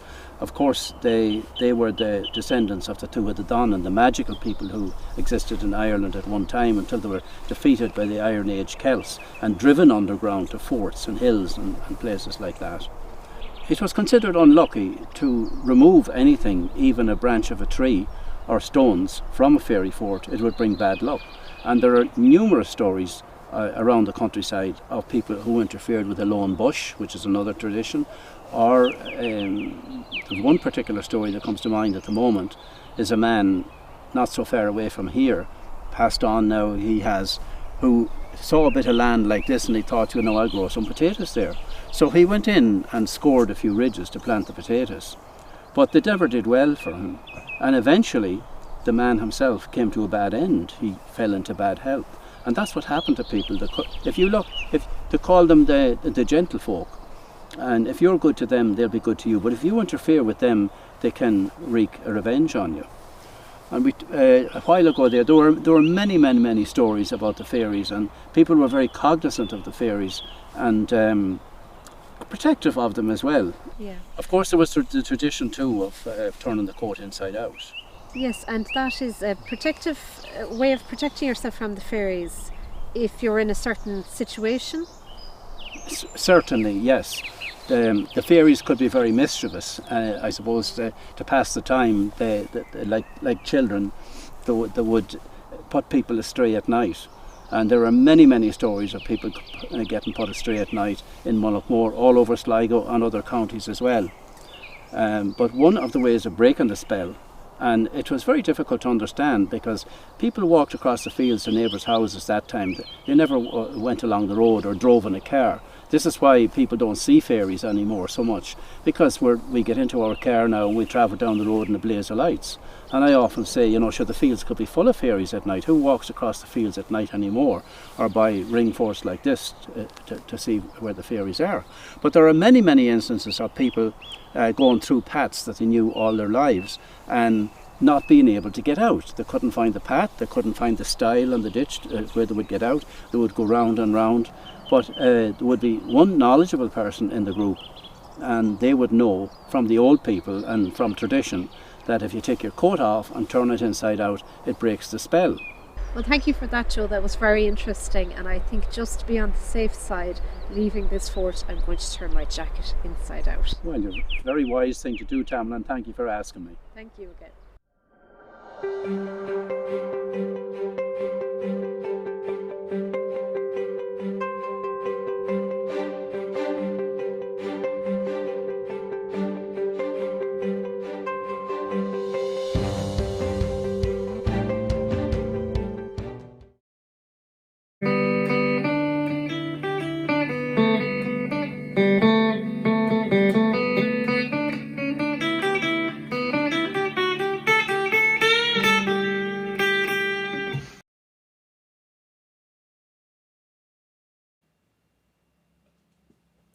Just a few more comments, guys.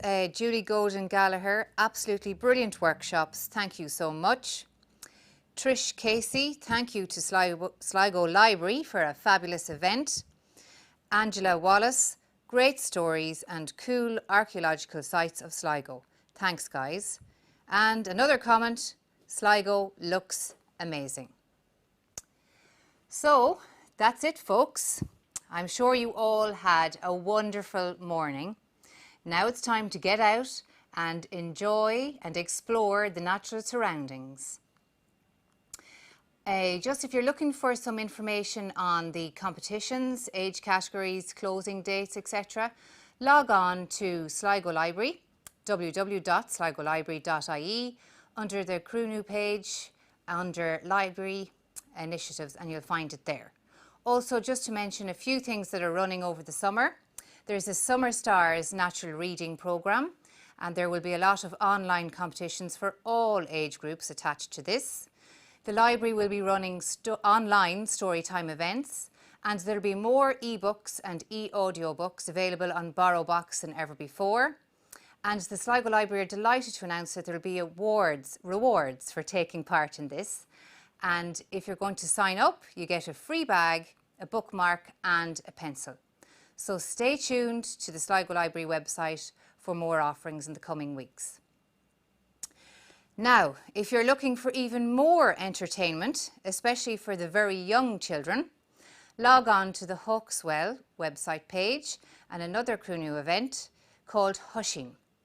You'll see and hear Irish songs, both new and traditional, performed by Nuala Kennedy and Kathy Jordan.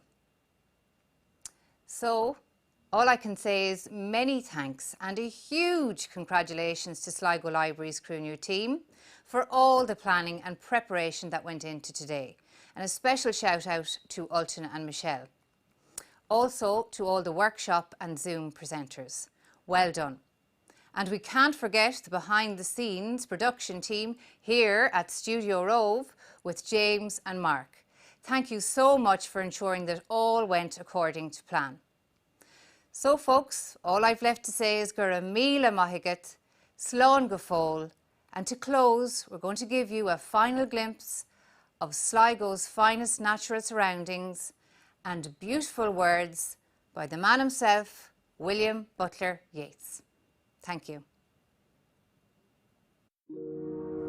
The Wild Swans at Coole by William Butler Yeats. The trees are in their autumn beauty. The woodland paths are dry. Under the October twilight, the water mirrors a still sky. Upon the brimming water, among the stones, are 59 swans. The 19th autumn has come upon me since I first made my count. I saw, before I had well finished, all suddenly mount and scatter wheeling in great broken rings upon their clamorous wings. I have looked upon those brilliant creatures, and now my heart is sore. All's changed since I, hearing at twilight, the first time on this shore, the bell beat of their wings above my head, trod with a lighter tread. Unwearied still, lover by lover, they paddle in the cold, companionable streams, or climb the air. Their hearts have not grown old. Passion or conquest, wander where they will, attend upon them still. But now they drift on the still water, mysterious, beautiful. Among what rushes will they build?